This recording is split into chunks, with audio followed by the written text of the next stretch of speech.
My name is Wonbin Park, Deputy Director of KIEP Delhi Office, and I will be hosting today's event. On behalf of the KIEP Delhi Office, it is my honor to welcome all of you and would like to express my deep gratitude for taking time out of your busy schedules.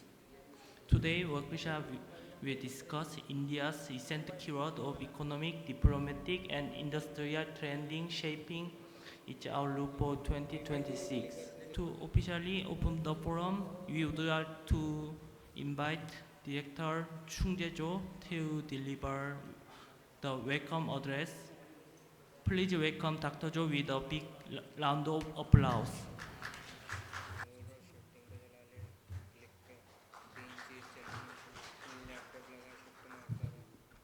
안녕하십니까. Namaskar. Very good morning. First of all, I would like to express my sincere appreciations to our distinguished speakers and all participants joining us today for the 2025 KIEP Visiting Scholar Workshop hosted by the KIEP Delhi office. It's already December. While India still have 1 quarter left in its fiscal year, Korea, where the fiscal and the calendar years are the same, is now the closing years and preparing for the next one. This year marks the 2nd anniversary of the KIEP Delhi office operating, and we have already organized 4 forums, 2025 Outlook Forum in March, the Semiconductor Corporation Forum in June, the Northeast India Development Cooperation Forum in August, and the Green Hydrogen Green Steel Forum in September. And today's event, the India Vision 2026, is the final forum of this year. India's economic performance this year has been very impressive. In the 2nd quarter of this year, the India recorded 8.2% GDP growth, while the Korea grew by 1.7% and China by 4.8% during the same period. Following the strong 7.8% growth in this 1st quarter, India's economic momentum continued to exceed expectations.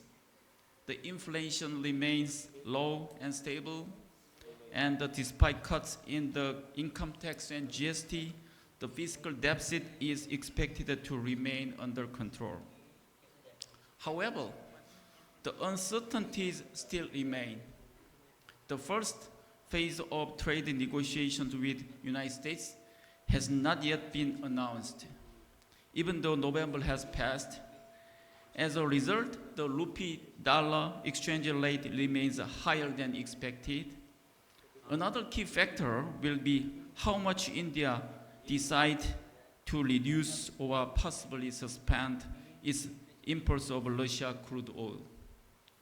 Although the direct flight between India and China has resumed, it is still unclear where the industrial cooperation, especially in electronics, will move forward smoothly. These issues will influence not only India's economic outlook for next year, but also the business environment for many of you here today. In addition, India is actively pursuing the FTAs with the UK and EU, etc. How this agreement can be used by the business and what new opportunity may emerge in fast-growing sectors such as solar energy, green hydrogen, and even the agriculture. These all are important topics as we look ahead to 2026. Today's forum is designed to examine these issues in advance and to discuss the opportunities and risks that may shape India's economy next year. All of today's speakers are experts who have participated in KIEP Visiting Scholar program. As of last year, KIEP has 123 visiting scholars across 40 countries, including the 13 scholars from India. Many of them have traveled from cities such as Mumbai, Cochin, and the Hyderabad to join us today. Thank you again. I sincerely thank all of you for your presence. And I would also like to express my deep gratitude to everyone who continue to support the KIEP Delhi office and participate in our event despite your busy schedule. I hope today's presentations and discussions will be informative and useful for all of you. Thank you once again. 감사합니다. 다녀봐.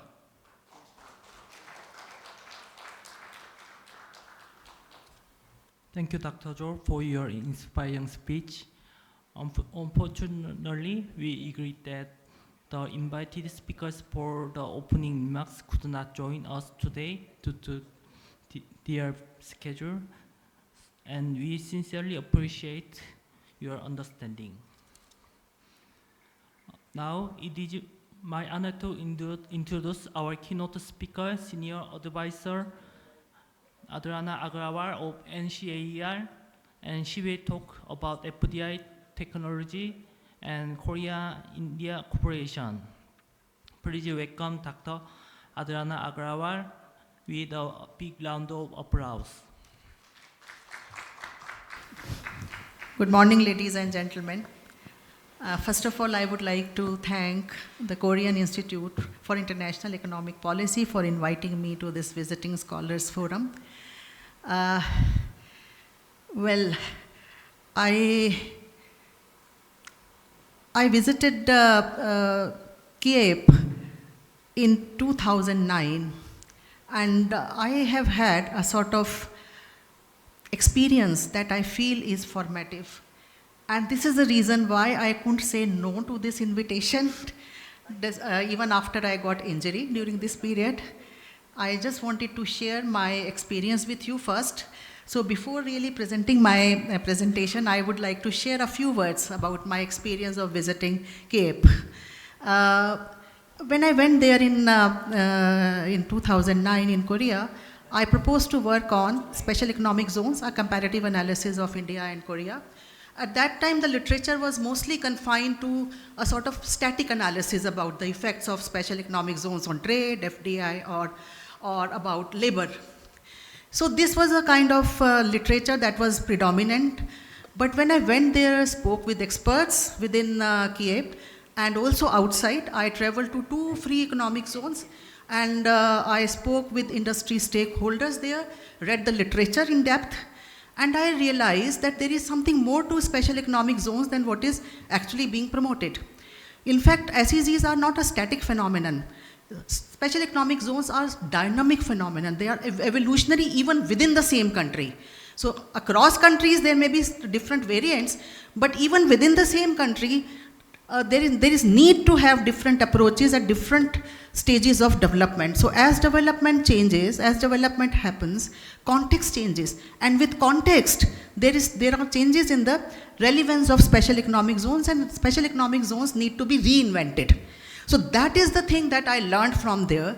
And actually I embedded that perspective, dynamic perspective in all my writings and in SEZs, and I tell you that it was recognized internationally. The paper I did in KIEP was published in Asian Survey, but after that I got several offers of international consultancy on special economic zones, and this is how actually my international consultancy career also started. So I would like to thank, I have traveled a lot because of my writings on special economic zones. I have seen South Asia, Central Asia, Southeast Asia. So almost all these countries I have traveled extensively. I have visited their special economic zones and I have prepared reports on them. So, but I always constantly think about my experience that I gathered and this dynamic lens that I acquired on special economic zones in K, because the whole idea in that country was to develop, to reinvent special economic zones as they developed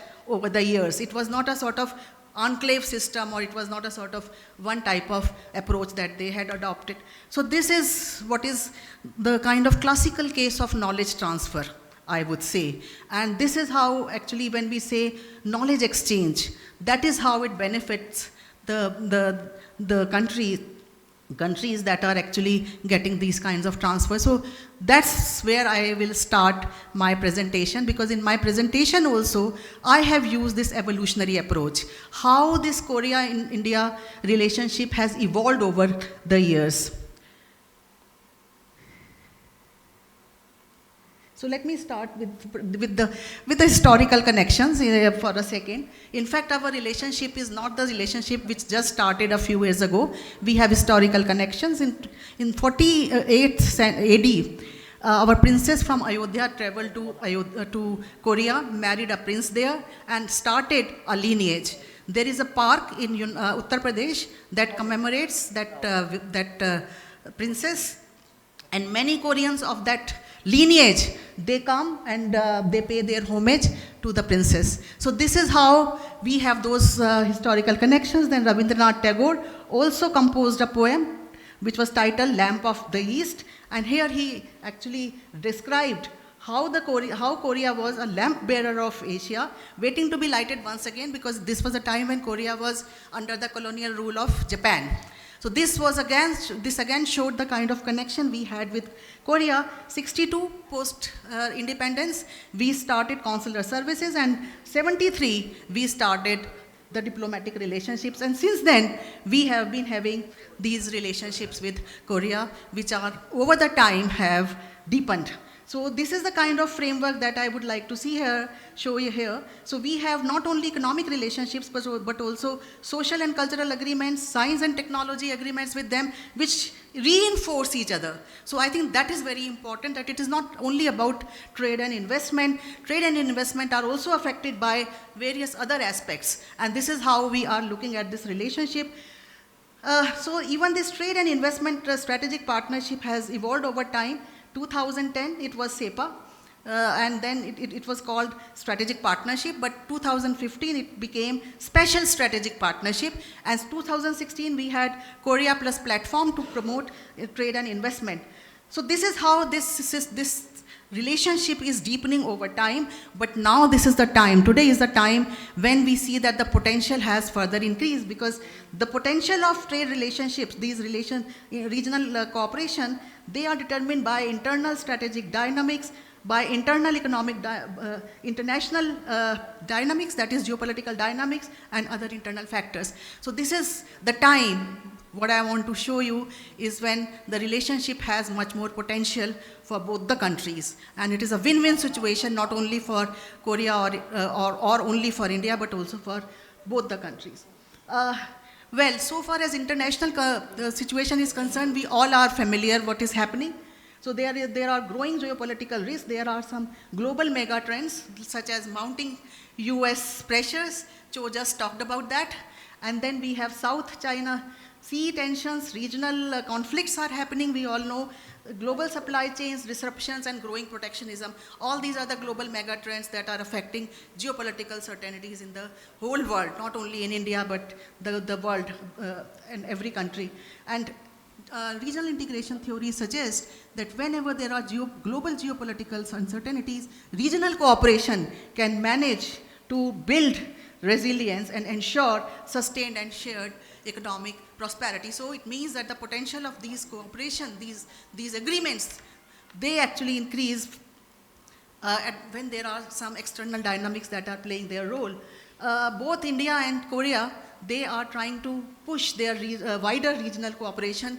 And if you look at that, until 2021, India had only 11 operational RTAs, but within the past few years, we have had some additional four comprehensive agreements, and we are discussing these agreements with several other countries, not only Korea, but several other countries. And then Korea also had 17 RTAs until 2021, but since then there are 10 new RTAs. So this shows how after 2021, there is a sort of rush to have these kinds of relationships. Now, there are internal dynamics also along with the geopolitical tensions. And these internal dynamics are very different in both these countries, which actually show that there is a sort of complementarity between the two countries. So we know that Korea achieved a miraculous growth. Now you can see how about 10% growth for many years, 60 to 90. And this miraculous growth for such a long period of 35 years pushed Korea into OECD category in 1996. And after that, we find that because Korea had achieved certain growth rate, its growth rate started declining. And this comparison is with OECD countries. So we find that this is not with India, this is with OECD countries. So now, of late, we find that Korea is stagnating in a big way. Population projections show that population is declining, which means there is aging population, weak domestic demand, household debt is growing, and there is sluggish job market. So they are facing some internal slowdown because of all these factors. But they have created some sort of strategic strengths which they can leverage through their regional cooperation. So regional cooperations are very important for them to leverage the competitive advantages that they have achieved. Now, if you look at this diagram, this is again in comparison with OECD countries, and we find that R&D expenditures has been continuously increasing and much higher than the average OECD R&D expenditure. And because of this, they actually adopted this technology-driven growth strategy. In this process, they have acquired those competitive advantages in technology and high-tech and medium-tech industries. So what we find that Korea's economic complexity index is, Korea ranks 5 in economic complexity index. Its competitive industrial performance index, it ranks 4th. And if you look at their share in medium and high-tech industries or industrialization intensity, they are much, much above the world average. So this is where they stand. And here they actually want that these advantages are to be are leveraged, and these can be leveraged through regional cooperation by fostering trade, technology cooperation, and joint R&D project and infrastructural investment and utilization and human resource development. India is a very good partner. In contrast to that, for these objectives to achieve, India is a very appropriate partner, regional partner for them, because it offers immense opportunities for Korea, given its dynamic economy, expanding innovation ecosystem, and strategic role in the region. One of the fastest growing economy, no need to say that. This is very well documented everywhere. We are at the moment 4th. We have surpassed Japan, and now it is said that, earlier it was said by IMF that 2027 is the time when India would be the 3rd in terms of GDP size. But of course now, because of this uncertainty, the mounting pressures of the US, this year the IMF has extended this date to 2028. Okay, so, but still, that shows that we are growing at that stage and at that speed, and that we are going to overcome or surpass even the 3rd country, that is Germany, to become the 2nd one. What are the factors here? So we have large markets to offer. India is the most populous country. We know that we have surpassed China in terms of population, and so this actually means growing incomes, growing demand. But it is not only about rising population. A very important factor is rise in the middle class. So middle class is growing at a very rapid rate. It represents now 31% of the population, and expected to be 38% by 2031 and 60% by 2047. So I think this is a very important point, that how this will lead to sustained increase in consumer demand and sustain the overall growth rate. In addition to that, on the supply side, we have working population. Mean age is 28.4%. Working population is 68% at the moment, and it has been growing over time with population growth. So this actually is taking care, this actually ensures the supply of labor, which is a big problem. But now it is not only about the supply of labor, it is about the supply of skilled labor. So in absolute terms, the number of skilled labor is very large in India because population is very large. Enrollment, as that shows that graph, enrollment rates have been growing at all levels of education. So that's also a very positive point. But of course, we have skill gaps. And we are talking about skill gaps in the country. And here I think we are also trying to look for regional cooperation to promote our human capital through skilling. And for that, we already have an agreement with Korea to promote skilled manpower. In addition to that, we are also facilitating doing business here. Of course, I heard a complaint from Cho recently, but of course there have been changes over the years, and we find that 42,000 compliance requirements have been removed, and more than 3,700 legal provisions have been decriminalized since about 2014. And it is not only the doing business in which we show improvement, but there are other indices also where we show improvement in doing business. Massive investment has been undertaken. In investment, there are two major projects under Gati Shakti National Master Plan. There are two major projects, Sagarmala and Bharatmala, and the objective is to create a network of road, rails and ports, and to improve connectivity and to improve industrial infrastructure along those highways and along those corridors. Industrial infrastructure has been growing very rapidly. According to the Ministry of Commerce website, there are more than 4,000 industrial parks across the country, but this is not exhaustive. Now, this is important to understand. This is only for those, only the record of those who have submitted there, who have registered themselves. So there may be more. We have special economic zones, textile parks, mega food parks, and various other types of zones which are specialized and which are multi-product. Special economic zones I would like to really mention about, because this is where I have done a lot of work, and whatever work I have done is mostly focused on special economic zones, and I say that in one of my studies I found that special economic zones are distinct in terms of infrastructure, and they also provide some governance facilitation in addition to that, especially the custom facilitation. So this is what my study showed. And I strongly believe in the potential of special economic zones. We have 370 notified special economic zones. Out of them, 276 are operational. And it is also important to note that currently all special economic zones are deemed to be multi-product. Earlier there was a distinction, but now all of them can be a multi-product, but of course there is always specialization, and because we have been following that policy for long, so we find that there is some specialization, and this is what we find.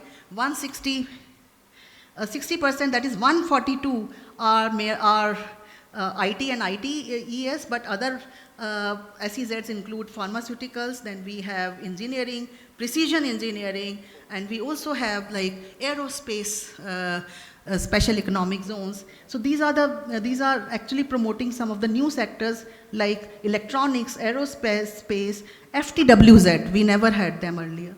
And then there is also promotion of textile, food processing, and chemicals industries. They are contributing 27.8% to service exports and 14.4% to manufacturing export. So they have actually a very significant share, even though I must say here that special economic zones are not getting the kind of treatment that they could have got. So despite that, their contribution has been significant. 3 million employment is there. And some of the special economic zones which I have mentioned here, they have been really doing well. If there is any question, I can talk about that. Korean companies are also getting into special economic zones. We have Samsung, LG, Hyundai, all of those have presence in special economic zones. These are the major ones. So digital push, we know that over 1 billion internet subscribers in India are there at the moment. The number has been growing, and we have DPI, which is much recognized throughout the world and which fosters financial innovation and competition. And NASSCOM AI Adoption Index shows that India scores 2.45 out of 4, which means that 87% of enterprises are actively using AI solutions. So this market is expanding rapidly. Yes, finally. Yeah, so we have push for innovation, startups, and green economy. I need not talk about that because we know that 180,000 startups are there which are registered. 123 are unicorns, mostly at tech, fintech, e-commerce, enterprise tech. Lot of pressure, lot of push is given to the green economy. Several programs are being there. There is change in the trade composition. We had 1995 these resource-based exports. Green one is textile, then yellow is agriculture, and diamond. These were the three major commodities, and look at that now. This is totally changed. The entire structure is changed, and we are moving towards more knowledge-intensive sectors. This is what actually my study shows that we are, the resource-based exports are declining. On the other hand, unskilled labor-based exports are declining. On the other hand, skill-based and technology-based exports are growing. Direction is changing. Earlier, we were more focusing on developed world, but now developing countries have been increasing their share. There is significant increase in FDI flows. We know that in 2013-14, 36.0 billion, but 24-25 we found 81 billion of FDI, but more important is that retained earnings have increased. So retained earnings shows that investors have shown growing interest in the country. So even if there are inflows, fluctuations in inflows, there is stability provided by retained earnings.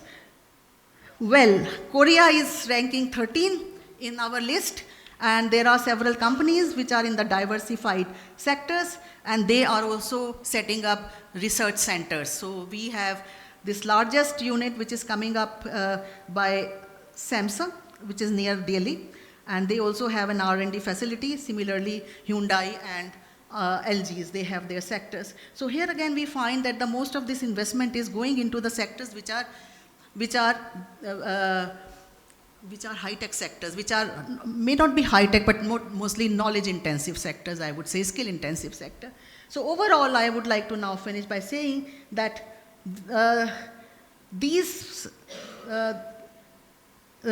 Korea's strength, they are actually is complementary. They align very closely with India's expanding markets, digital transformation, young workforce, and large-scale industrial and green transition.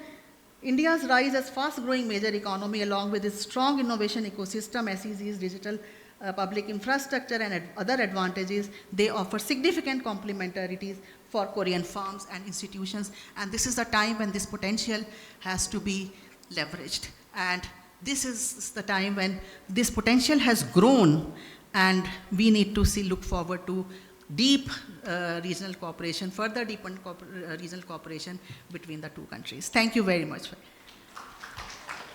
We will now take a short break for group photo.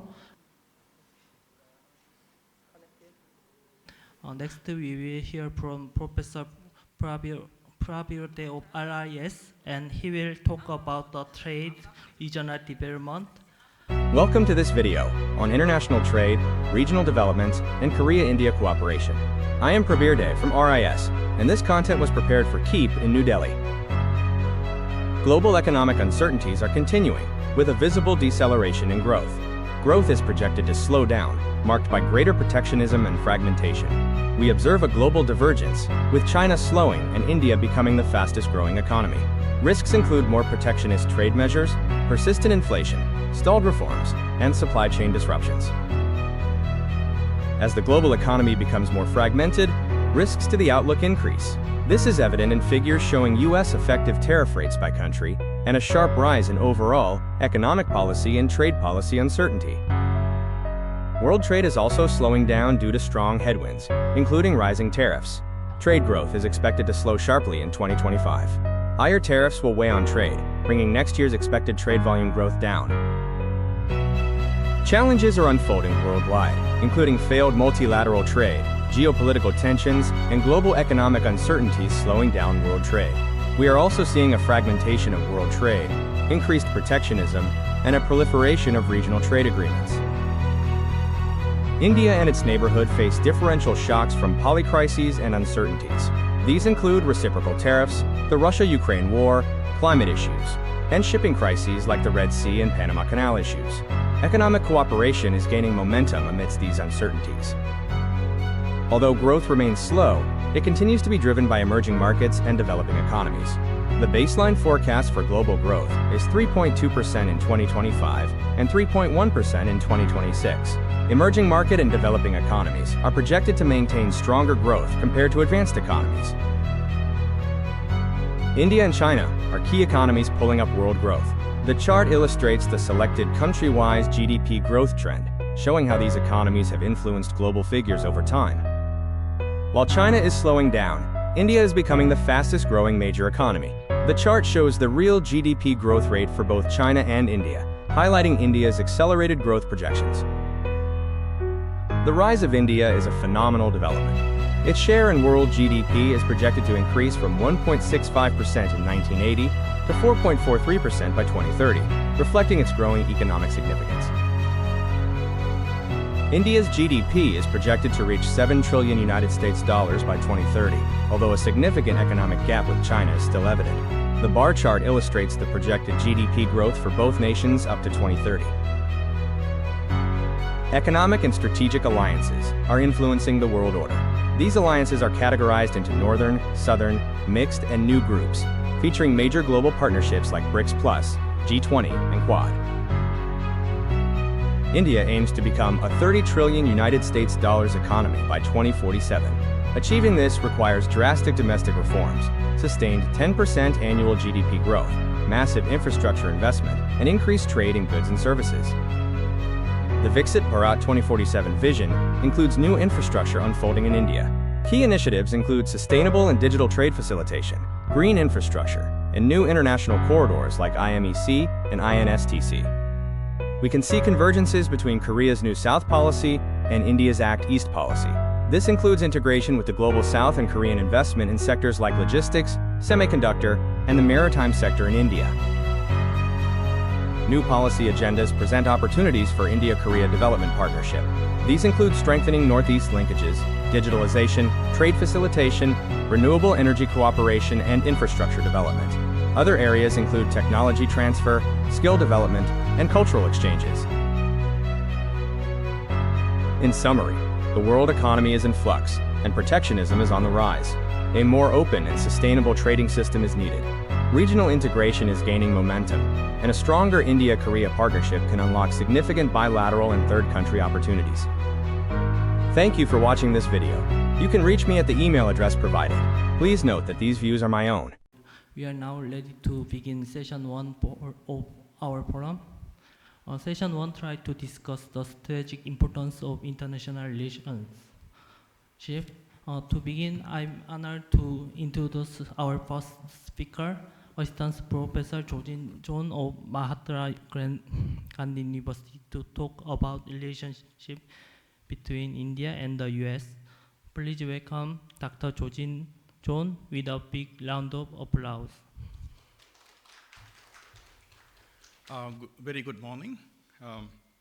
At the outset, I would like to take this opportunity to thank Dr. Cho and the KIEP Delhi office for having me here for this very important conference. Okay, today I want to discuss about what I call the Trump shock, a dramatic turning point in India-US relations that has unfolded over the last few months, by which what took 25 years to build has been profoundly shaken by the events that happened over the last 4 months. Well, I would argue in my presentation that this isn't just about another trade dispute or diplomatic friction, but a fundamental geopolitical disruption, which was underpinning in the India-US relations for the last 25 years. Well, I would argue that this represents a fundamental shift in the challenges and the very foundations of the strategic partnership between the world's oldest and the largest democracies. To set the context, let me quickly trace the historical evolution of this relationship through 4 different phases. I'll do it.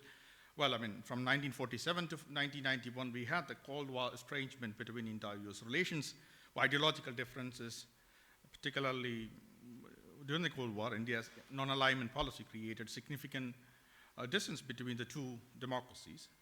Well, the 1990s brought about a certain economic convergence when India liberalized the reforms, opened up new pathways for economic and trade and investment cooperation. But what remarkably changed in the Indo-US relationship was in the 2000s, when marked the beginning of a new strategic alignment, driven primarily by shared concerns about the geopolitical concerns, the rise of China,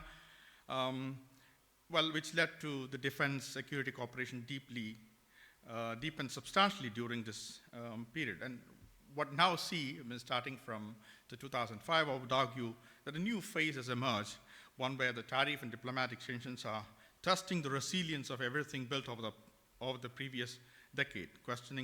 The questions before us, will this relationship survive this test or not? To understand the magnitude of this shock, we need to appreciate what has built over the past quarter century, from President Clinton's historic visit to India in 2000, through Bush's nuclear agreements, Obama's rebalancing to Asia, into Prime Minister Modi bromance of the first Trump presidency, and also under Biden administration. What we have seen was a 5 consecutive US administration, both Republican and Democrat, pursued a deeper engagement with India. And this was not just based on sentiments, but it was also driven by cold geopolitical logic. The rise of China and the geopolitical change in the region created a bipartisan consensus in Washington that India emerges as a major power served American interests. The strategic rationale was very clear. First was to maintain a stable balance of power in Asia, by extension globally, and also the India-US relations, and it also found a convergence in protecting what one could call as a stable or maintain a stable international order in the region as well as globally, which Washington calls the liberal international order, but in Delhi we often prefer to call it as a rule-based international order. Of course, there are certain tensions within that to the perceptions about international order within India, but somehow it got managed, calibrated over the years. This geopolitical convergence underpinned everything that we have seen over the last 25 years in the Indo-Pacific alignment, the Quad partnership with Japan and Australia, massive defense cooperation, the joint military exercises, and the Trump first term also witnessed, continued this trajectory with public display of friendship. Events like Howdy Modi, Namaste Trump rallies, and symbolizes what may show as unshakable personal and strategic bond. With the paucity of, because of the paucity of time, I'm not going to, but what we have seen over the last 25 years was a highly institutionalization of relationship, particularly in the security and strategic sectors.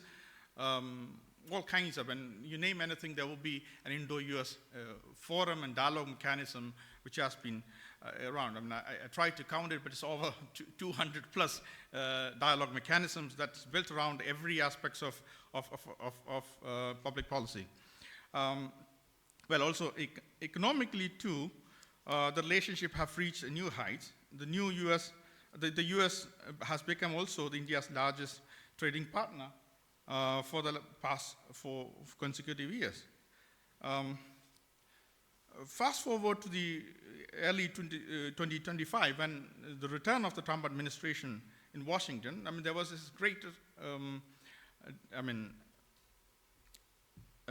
difficulty across, but from the Indian perspective, there was an optimism. Modi was the first among the 4 leaders to meet President Trump. And February, the 4th leader to visit the White House, well, I mean, there was this argument that both leaders who are populist and economic nationalists perhaps appeared to be aligned in their worldview, while resulted in the Mission 500, an ambitious target to more than double the bilateral trade to $500 billion by 2030. So everything was fine until then.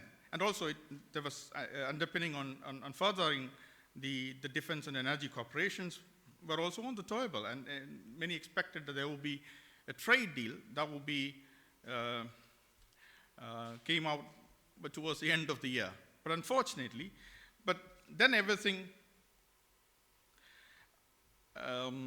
unraveled with a stunning speed. In May, well, of course, the May 2025, the military flare-up occurred between India and Pakistan. Well, both countries negotiated the bilateral ceasefire.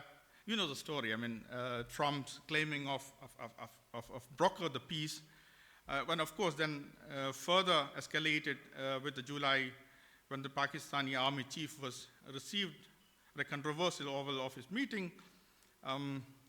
Followed by the first of the 25% tariff, and in 1st of August, then additional 25% tariff ostensibly related to the procurement of the Russia's oil purchases and the Ukraine war. Of course, I mean, one shouldn't look at this as these are actually sanctions. The second putting almost 50,000. Of course, there are additional, the hefty fees on H-1B visas. Well, the revocation of the Chabahar, the exemption that were given, and also to talk about with the student limitations to the student visas.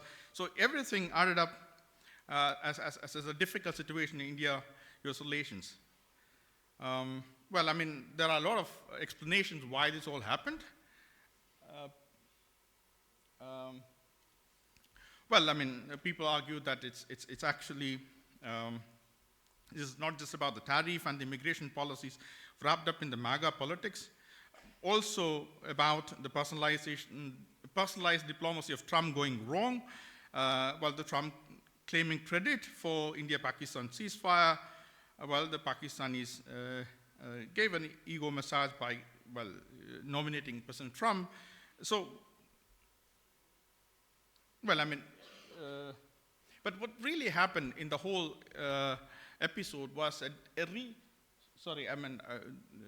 there's a re-hyphenation of the India-Pak relations, or India-Pakistan in the American foreign policy, which was very strategically avoided over the last at least 25 years. I mean, this is a clear red line for India. But I would argue that this is not just enough to explain what is just happening. I would argue that this is not just about the trade disputes or personality clashes. There has been a fundamental weakening of the geopolitical logic that underpinned India-US relations. The emphasis on Indo-Pacific in US foreign policy has dramatically diminished over the last few years. We are witnessing a fundamental shift in the American geopolitical imagination under President Trump, a growing emphasis on Western Hemisphere in American foreign policy discussions, an emphasis on Latin America, and what scholars like Professor Ronald Kerbs calls as a return of 19th century American geopolitical imagination. Well, I mean, one could think about, well, it's difficult to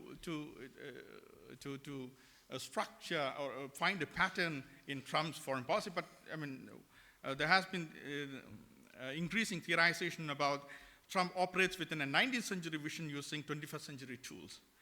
A nostalgia for and romanticized version of American might articulate the America First policy, a 19th century approach to great power relations, and a tendency to overlook non-Western countries unless they directly affect market access. He reduces the complex geopolitical politics to market concerns and instrumentalizes narrative from tariffs and well, I mean, this has been evident. I mean, in the way that the Quad has essentially fallen out in American discussions. Well, I mean, during the Australian Prime Minister's visit to the White House, I mean, of course, they discussed about AUKUS, but completely missing out on the reference to Quad or Indo-Pacific in general. So this puts India in an extremely difficult position. I mean, well, truly between hard and a rock place. India responses has been, rhetorically has been about standing firm on its position, however, without provoking. Well, scholars have been arguing about India's to doubling down on the multi-alignment policy, diversifying partnerships, while emphasizing more on promoting multipolar order, furthering on issue-based cooperations and geopolitical fault line. Well, we've seen this play out concretely with the Prime Minister Modi's visit to Shanghai Cooperation Summit, made his first visit to Beijing since 2018. Well, but here the catch-22, dilemma for India, where India can fully align with the India can't, align with the US given the current uncertainties. It can't fully pivot to China, Russia, given the real tensions and conflicts of interest. Well, the challenge would be to navigate between all major powers while protecting strategic autonomy. Well, the critical question, can this diversity of partnerships, or through multi-alignment, can really replace what's supposed to be a special partnership with the United States? Looking ahead, I see three pathways. The first, the economic, the optimistic scenario of recalibration, because people would argue that, you see, the fundamentals and the institutionalization of India-US relationship is strong enough, so these, and the relations complexity would allow for adjustment. Trust is diminished but not destroyed. Perhaps the Ukraine peace deal could reduce the tariff pressures, and India's continuation of free trade agreements or the economic engagement with the UK and EU could maintain, while maintaining US ties in somewhat functional level. Well, the second scenario, which I think would be much more plausible, the pragmatic scenario of managed decline, in a sense that the relations endure but significantly lower in intensity. India diversifies partnership much more aggressively. The Quad is weakened but survives. Defense cooperation continues but at a reduced scale. Mutual trust is damaged for the medium and the long term. But of course, the third one is a more pessimistic one, which is a scenario of strategic realignment. I'll stop here. I'm looking forward to the discussion. Thank you. Thank you for your excellent and comprehensive presentation. Next, we will hear from Assistant Professor Saheli Chattaraj, who will present on international relationship focusing on India and China. Please welcome Ms. Saheli Chattaraj with a big round of applause.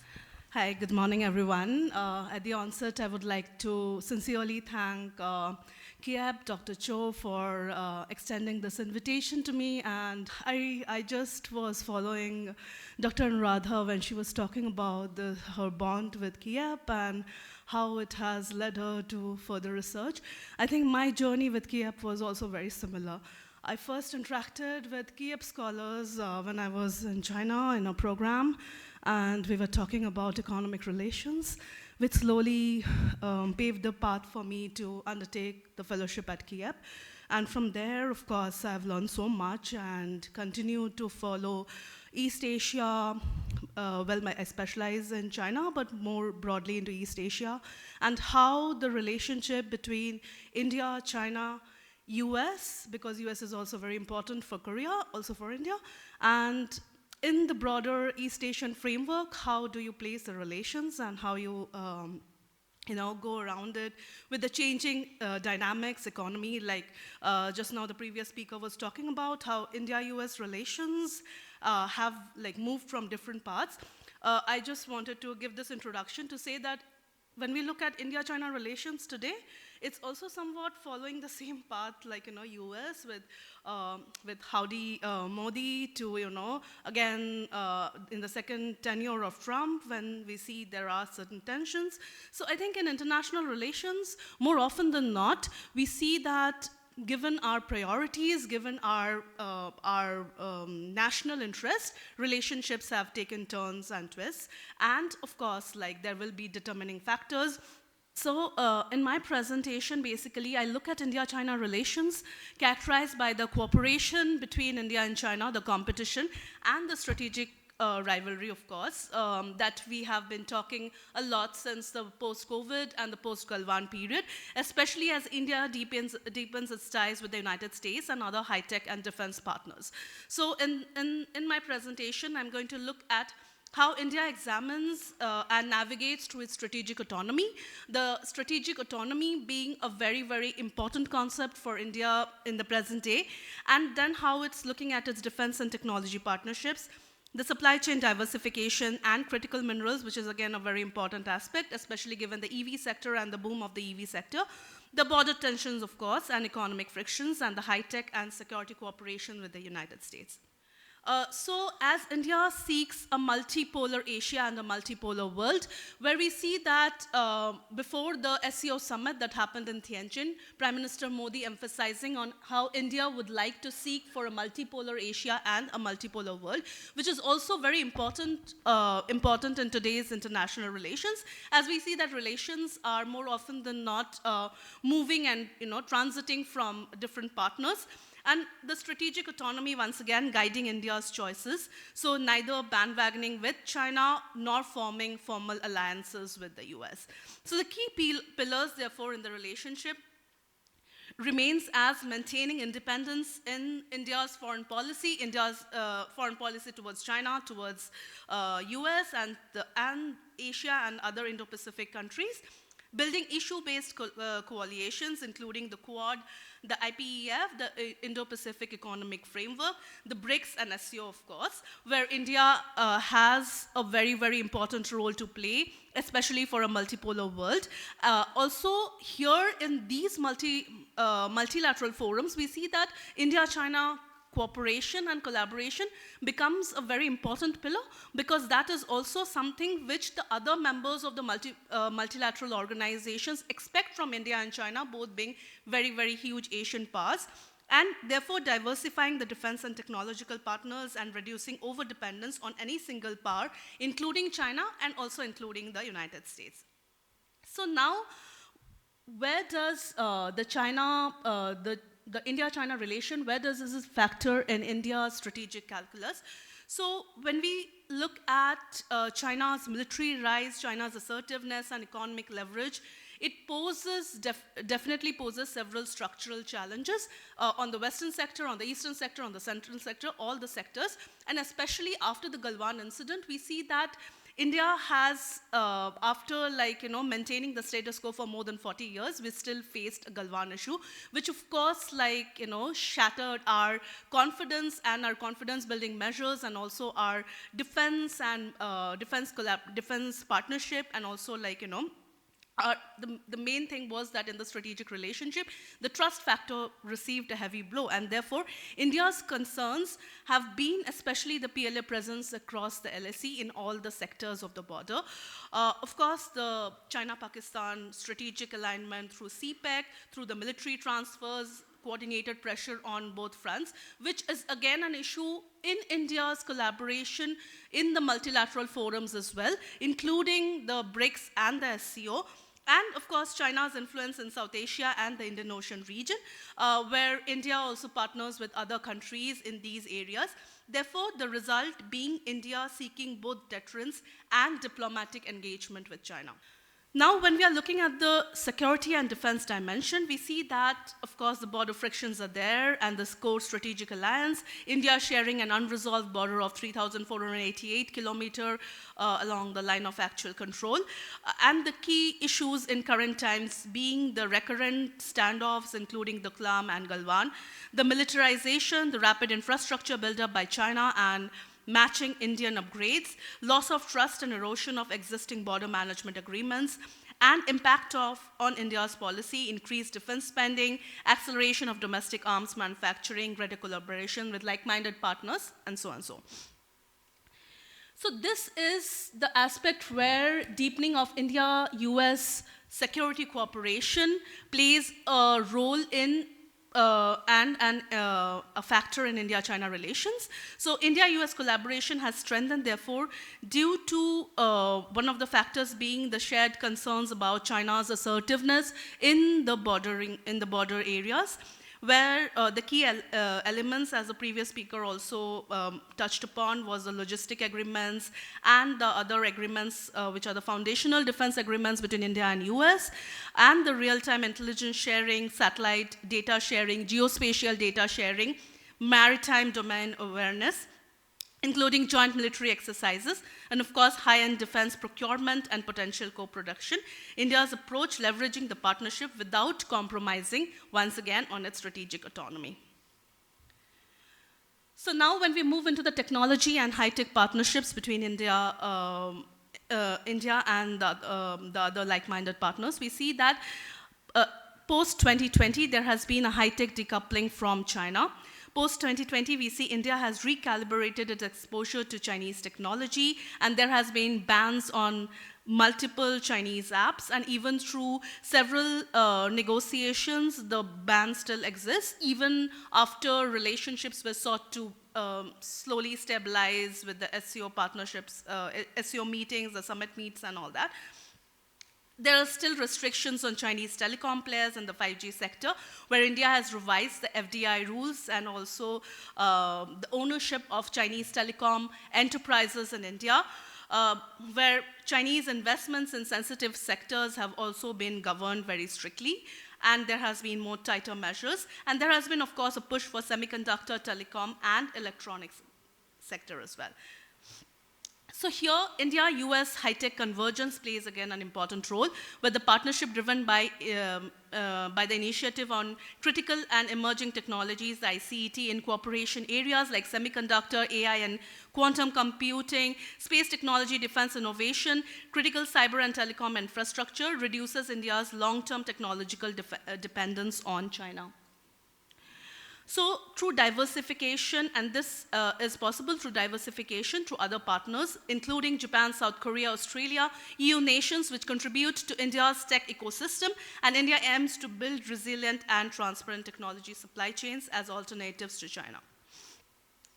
Now, focusing on the economic relations and supply chains, we see that economic frictions and trade dependence between India and China is a very, very important aspect, where despite strategic rivalry, China remains as one of India's largest trading partners. India does face a large trade deficit skewed in China's favor. We see that the dependence on China for electronics, API, solar equipment, rare industrial inputs, and these imbalances do create strategic vulnerabilities.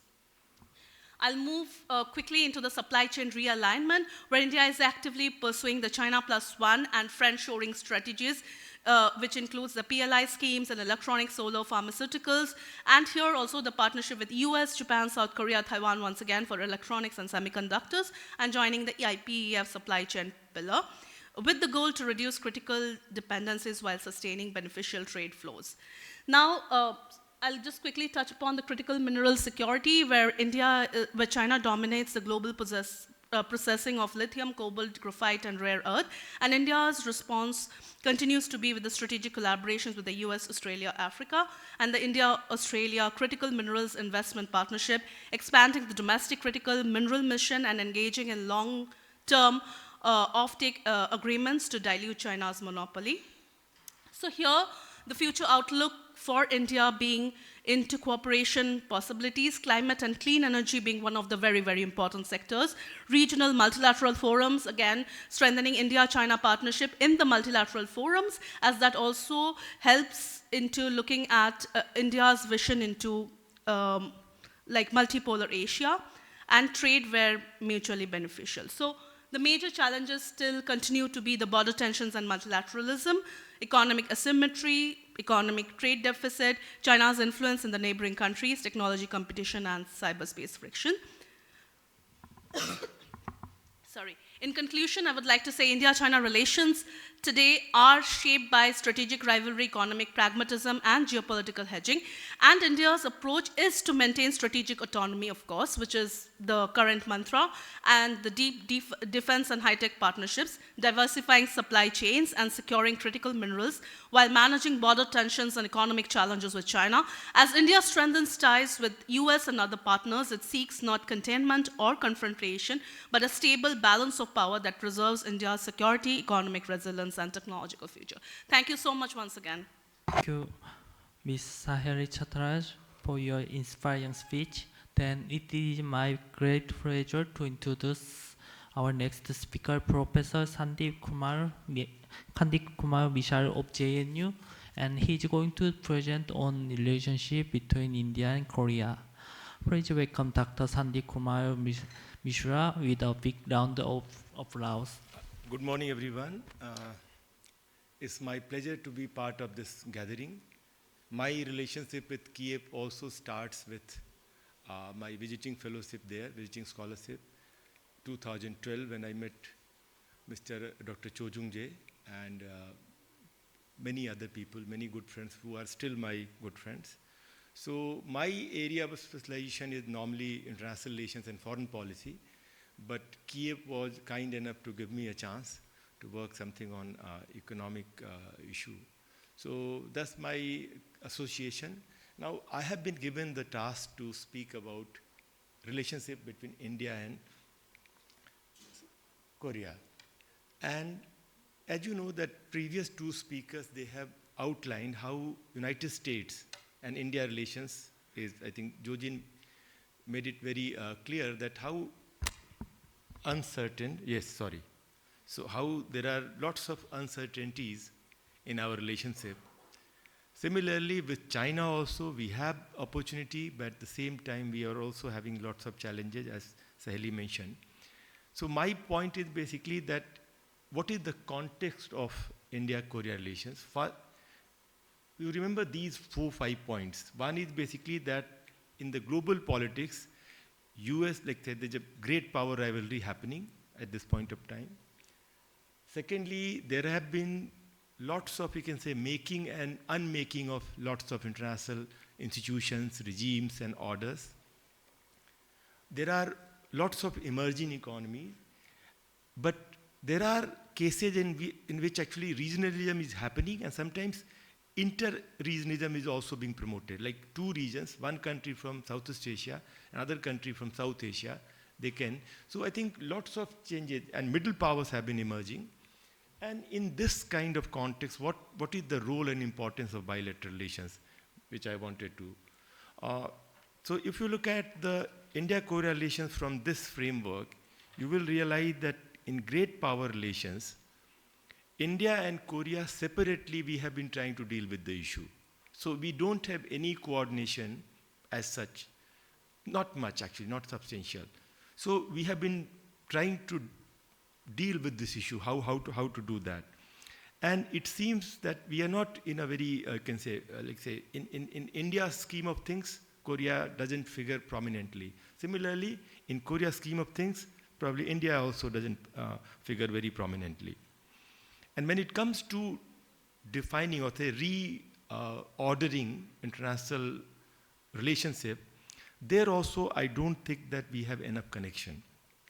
Economic domain, I think we have lots of cooperation, but many people may say that we are not having sufficient coordination. For example, RCEP, which India did not become party to, I think there have been statements from Japan that India could be brought in again. So I think Japan is having some interest in India, but it doesn't seem that Korea is interested much in India, in framework of RCEP. Middle power also, we have lots of possibility. Actually, there are people who argue that when two big, China and US, big superpower, they have been contesting with each other, it's better to create a network of middle powers. So India and South Korea could fit into that. But that also is not very, I think, obvious, not very much visible. So I think ultimately it's come to bilateral relations of India-Korea relations, and we need to look at realized and unrealized potential of India-Korea relations. Now, we know we don't have any historical baggage. We have good relations. Dr. Aggarwal mentioned about our Kim Suro story, Buddhism, Tagore. Politically also, we are liberal democracy, capitalist economy, both of us. Geopolitically also, I think when, suppose Pakistan and North Korea, they had, in 1990, they have some connection. Also when, after the end of Cold War, India and Korea appears to be in the same side of the fight, same side of the contest. Economic also, I think there are people who are going to discuss in details. There are lots of complementarities between India and Korea. Our core competence is different. Korea's core competence are different. So it's a very win-win kind of situation. Cultural attractiveness is also very prominent in India-Korea. And I think the issue is that what we are saying challenges, the theme of this conference also, you say challenges and basically opportunities. So opportunities, they are also, they come when we have lots of instability and other problems. Now, how to look at India-South Korea bilateral relations till now? You can see that, yes, lots of progress has been done. You can see special strategic partnership agreement. You can see SEPA. We can quote 27 billion bilateral trade. 1990, we had less than 1 billion. We can talk about investment from Korea to India, India to Korea. We talk about Hallyu, yoga, education, science and technology. So many sectors we have been. And say that enough had been done. So that's one way to look at India-Korea relations. And since this is a family of people who are studying India-Korea, so I will say that I should be slightly critical and say that it's not sufficient. Especially when I look at, suppose, think about it, from 2018, 2019. 2018, Moon Jae-in, he visited India. And 2019, our Prime Minister Modi, he visited South Korea. After 2009, there has been no exclusive summit meet and visit by both the leaders, actually leaders of both India and Korea. Actually, 2023, we had 50 years of our diplomatic relationship, but still no bilateral happened. So my point is that, the last point in this thing, that probably somebody may say that we do want to have relationship with Korea, or say Korea do wants to have a relationship with India, but probably we don't necessarily need each other. That kind of impression one can have. And what is the reason of all these problems, all these, you can say, limitations? I will say that lack of awareness. I'm talking about people, I'm talking about policymakers, I'm talking about journalists, I'm talking about researchers in India and Korea both. Of course, in last 5-10 years, there are more people who are interested in Korea and India. But I think the awareness is most important, I think, issue. The second is basically Japan. Actually, especially from India's point of view, whatever happens, we look from, let's say, Japan, and then I think our East Asia engagement becomes, I think, sufficient. And so I think we need to move away from our Japan-centric East Asia approach. The third point, I will say that both India and Korea, I don't blame any one country, I think they are looking at each other from a very narrow cost-benefit approach. That how much I'm going to, and also reciprocity they are demanding in immediate term. So if I'm investing 2 billion, in next year I should be getting 2 billion. And because of this narrow cost benefit, I think Indian government is too sensitive about, say, SEPA revision, about trade deficit. So my point is that, no, I think we need to, this could also be. And last but not the least, I also feel that there is a kind of playing safe kind of approach from both sides. Actually, Korea, they don't make any statement, any public announcement about India's difficult issues. Similarly, India also doesn't make any support to South Korea, especially on the difficult and suppose Tokto issue, or say India-Pakistan conflict, India-China conflict, India entry into United Nations, Tokto Island crisis, East Sea issue. So many Yasu Kroni. So I think generally we try to withhold ourselves and not be very, and that's why I think we need to be aware about these limitations. So last slide, I will say that, we need to improve or rather increase more people-to-people contact. We know that lots of cultural products of Korea, they are becoming very popular in India. But systematically, those young minds must be, you can say, informed about Korea's success stories and Korea's actually warmth about India. And relationship, I think, like education and research are going to be important. Cultural exchanges are going to be important. And my point is that basically you build a long-term relationship with each other. If you are looking at, you can say, long-term reciprocity, if we are looking at, suppose, comprehensive relationship, I think that would be the key. What happened that, whenever I go to India-Korea forum, I talk to policymakers in India, policymakers in Korea, most of the time they are talking about positive things. But when it comes to walk the talk, it's really, like the follow-up have been generally poor. So I think that must be improved. And my point is that, if you look at from 1990s, early 1990s up to now, our relationship has improved in almost it's deepened, it has diversified. I can give a lecture for 3 hours what achievements we had. That's really, really remarkable. But it has happened in what I call actually incremental way. Gradually our relationship has been improving.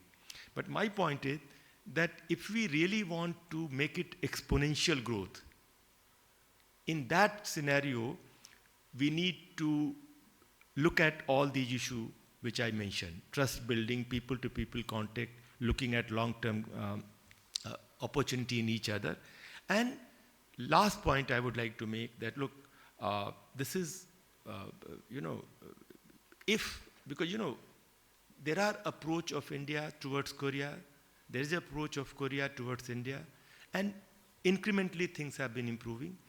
But all these challenges which we have mentioned, previous 3 presentations, Dr. Aggarwal, Dr. Jojin, and Dr. Chattaraj. So all these challenges are basically, in a way, they disrupt the existing and already, you can say, our behavior. So in my opinion, this may lead, or say, this could be instrument through which we can articulate a new approach towards each other, in which all these things could be included. So I'll stop myself here. Thank you very much. Congratulate all 3 speakers for very insightful presentations that they made. But we would like to learn more, because presentations are always brief, and so this panel discussion is to really get into the depth of what they have presented. So first, actually, there were 3 presentations here, and we had a presentation on India-US relationship, a presentation on Korea, and presentation on China. I think when we talk about the geopolitical issues, then US and China, they become very important. But when it becomes economic relationship, Korea is very important in a way, because we have a lot of investment coming from there, and we know that our automobile sector is highly affected, and there are some cultural relationships, and we know that now K-pop culture and K-drama culture has become very, very popular. So I think the 2 dynamics are very different because of the size, because of their global relationships, okay, and their global roles, I would say, rather. So let me start with the US, actually. So I would like to know more from you that, do you see really as a kind of relationship between India and US, which is very peculiar, or do you see that this all what is happening is rooted in history, and now it is taken over by the transactional approach that is adopted? Because there was a period when we got together, as you yourself highlighted, that we came closer after the Cold War, and not immediately after the Cold War, but that also took some time to come closer. But then again, we, started diverging in our thinking and in our relationships. So how do you really see this new development, after all that thing? Do you think that this is due to transactional approach, or it is due to something related to the new power play that Trump has in mind? Thank you very much for that question.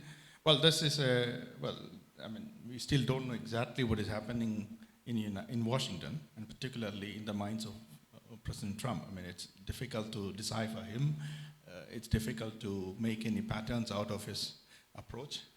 We're still figuring it out. But I think my argument has been that, you see, there's a personal element to India-US relations, particularly the personalization of diplomacy by President Trump. And of course, there's a larger MAGA aspect, which is much more 19th century way of looking at international politics. But my fundamental argument was about, see, what drive the India-US relations for the last 25 years was a geopolitical reasoning, particularly to maintain a balance of power in Asia, as well as maintain from a US perspective the continuation and the protection of the liberal international order, which we call much more broadly in rules-based order. So that's the fundamental logic. But what we see in the last few months, I mean, there are certain glimpses about it, that particular geopolitical imagination which drives the US investment in India-US relations has been significantly depleted, because you see the re-hyphenation of India-Pak in the US foreign policy, which has been, very strategically avoided for the last 25 years or 20 years or so. It's actually, when you make that kind of a statement, it's actually, make it clear that, you see, you don't consider that geopolitical underpinning, why the past 5 years administrations had avoided those temptations, even if there were public sentiments about certain aspects of Indian domestic policy, but the US administration has been very reticent about or restrained about its approach and to maintain or respect India's sentiments and keep avoiding those kinds of statements. But what we see, the insults, and which is making sure that the Washington does not concerns about the Indian sentiments, which also means to say that in their geopolitical vision of the world and the American scheme of things, well, that geopolitical rationale which drive the Indo-US partnership has been diminished. So which means to say the underlying principle is weakening, which means to say, well, there has been a fundamental departure. This is my argument, but we have to wait and see how it is going to happen. But I think it has woken up the fears within India that, see, you can't trust United States as a reliable partner. So it gives all kinds of fear and also give fuel to the domestic critics. And also it puts the government also in a very difficult situation. Okay. That's a short answer to the very difficult question. You also brought in Pakistan in your presentation, and you said that was a point that actually, affected India's trust in the US, because I think that is something which we never like. So do you think that there was some special dynamics that have been happening here in this, from the geopolitical perspective in this region? How do you assess that kind of invitation and that kind of importance? I don't know how much importance was given to them, but still, what it appears is that they were invited to White House. Well, perhaps this is difficult to decipher, but there was much more to do with President Trump's personal thing. That's kind of interpretation that's coming from, but still it's a mystery why Trump did that. And also because he's strictly, to great extent moved from the typical established foreign policy in the United States, which what he calls criticize the deep state. In a sense that there's a new template up here. of course, for India, that was a clear red line. But of course, there are certain personal and also certain personal business interests that have also been articulated. But well, it's too early to say that what is under play, but there is a certain glimpse about the geopolitical rift. And also, see, America now increasingly talking about the Western Hemisphere, and also increasingly talking about war at home, militarization at home, which means to say moving into certain kinds of isolationist as far as the global geopolitical scheme of things are concerned. Well, that brings about a rift, and fundamental rift which underpinned the 25 years of Indo-US relations. But of course, we have to wait and see, and perhaps this is a blip, but it has created enough trust deficit just in the last 4 months, which makes it difficult to overcome. Thank you very much. Ms. Chattarji, actually I would like to know, you talked about India, China. I would like to really see this as a sort of, regional dynamic, vis-a-vis the US. So we have India, China. We have US, India, US, China. You see, these are the three things, the 3 notes. And each one is very important because all these are very large countries. So geopolitical issues are very important, among these countries. So I would really like to ask you, because earlier it was said that India and China, America was coming closer to India because they really wanted to weaken China in a way. They wanted to have India as a sort of, this was said, I don't know how you assess it. So it was said that they really wanted to, to support India as a kind of counter power against China because China was rising very rapidly, okay? So this was said, but now things have changed. So we were just talking how we were benefiting by this US-China relationship, this strain in US-China relationship. You remember, I don't know, but we were doing a lot of this work earlier. Now the relationships have strained with India as well. How do you see that? He says that it is geopolitical drift. They really want to go to, the other hemisphere. They don't show any interest. But how do you see that kind of thing? That earlier it was said that they didn't want to support China. They wanted to support India as a power against China, as a counter power. But now both the countries. How do you see this kind of dynamics that are happening at the moment? Very uncertain. Yeah, so like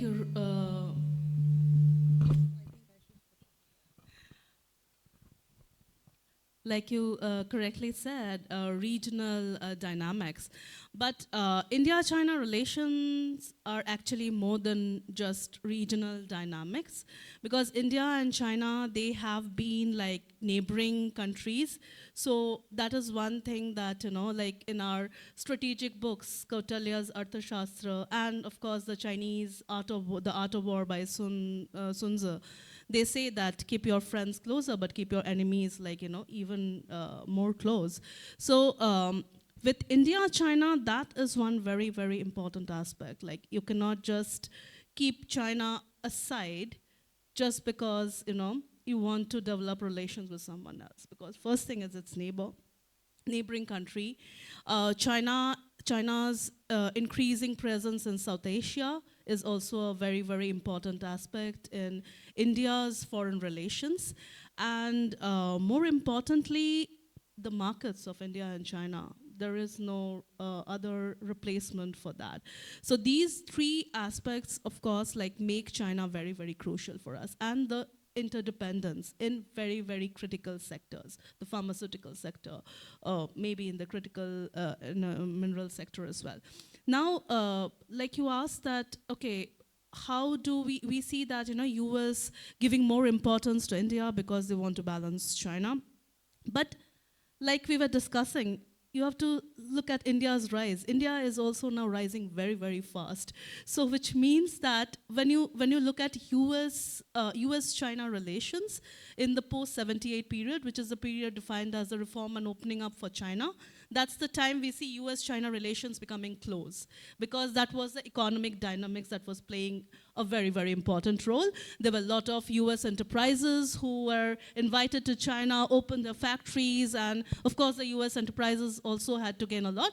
I mean, I'm not saying that the Chinese didn't. The Chinese, of course, did, and they were interested in this relationship. But then once the relationship became complementary, so we see the US-China relations, they are slowly getting tainted, and US now is like, putting sanctions on several sectors, especially in the technology sector, where we see in very, very important sectors like the 5G, 6G, and now we are even talking about 7G. China trying to apply for standards, for setting of standards in the telecom sector, which is a very crucial thing, for the industrial internet, where China is occupying the European markets. So of course, like for US, that is a very, very important thing, because China is replacing the very, very key sectors where US was a major dominant player.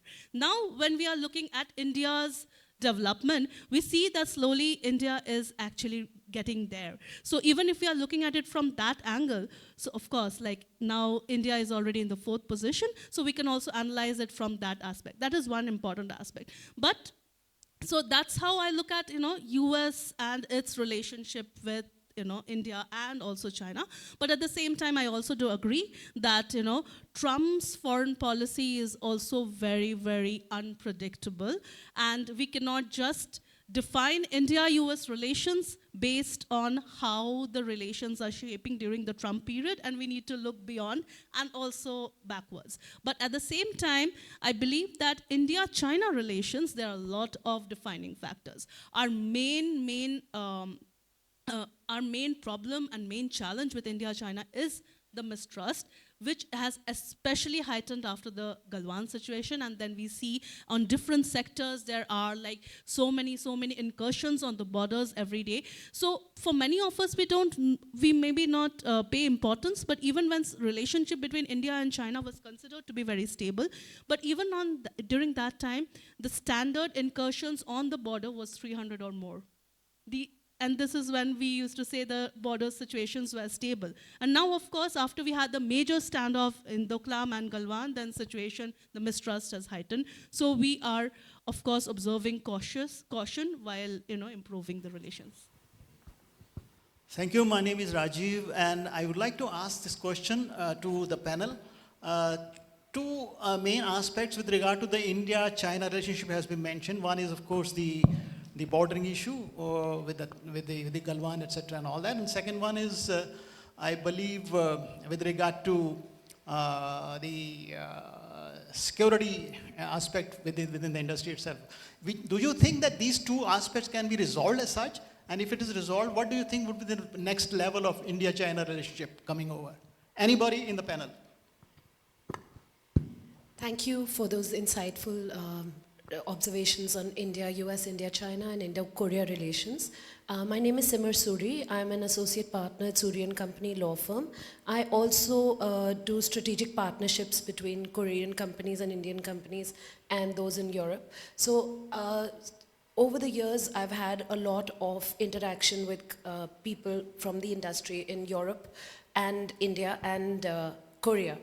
And as Dr. Sandip mentioned, geopolitically, yes, there is a huge shift from the west to the east, and we need to strengthen ourselves in the entire regional area. When we look at any of our neighbors, none of them are friendly, none of the Korean neighbors are friendly to them either. There is a natural partnership between India and Korea. India managed to insulate itself a lot during COVID and during other things, and we've come across as extremely strong when it comes to staving off any external pressures like Pfizer, and we came up with our own vaccines at the time. When we look at Korean technology and Indian manufacturing capability, there is a natural partnership.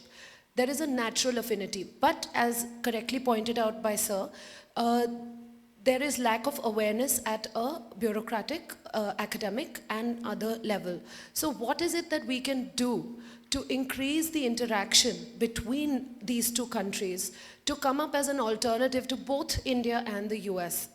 A Republican government would ordinarily be seen as good for India, but this is an aberration, and this president, you can't tell. But having said that, what is it that we can constructively think of for this regional area? That's what I would like to have a dialogue on. Thank you. Thank you all panelists and especially the moderator, Dr. Aggarwal.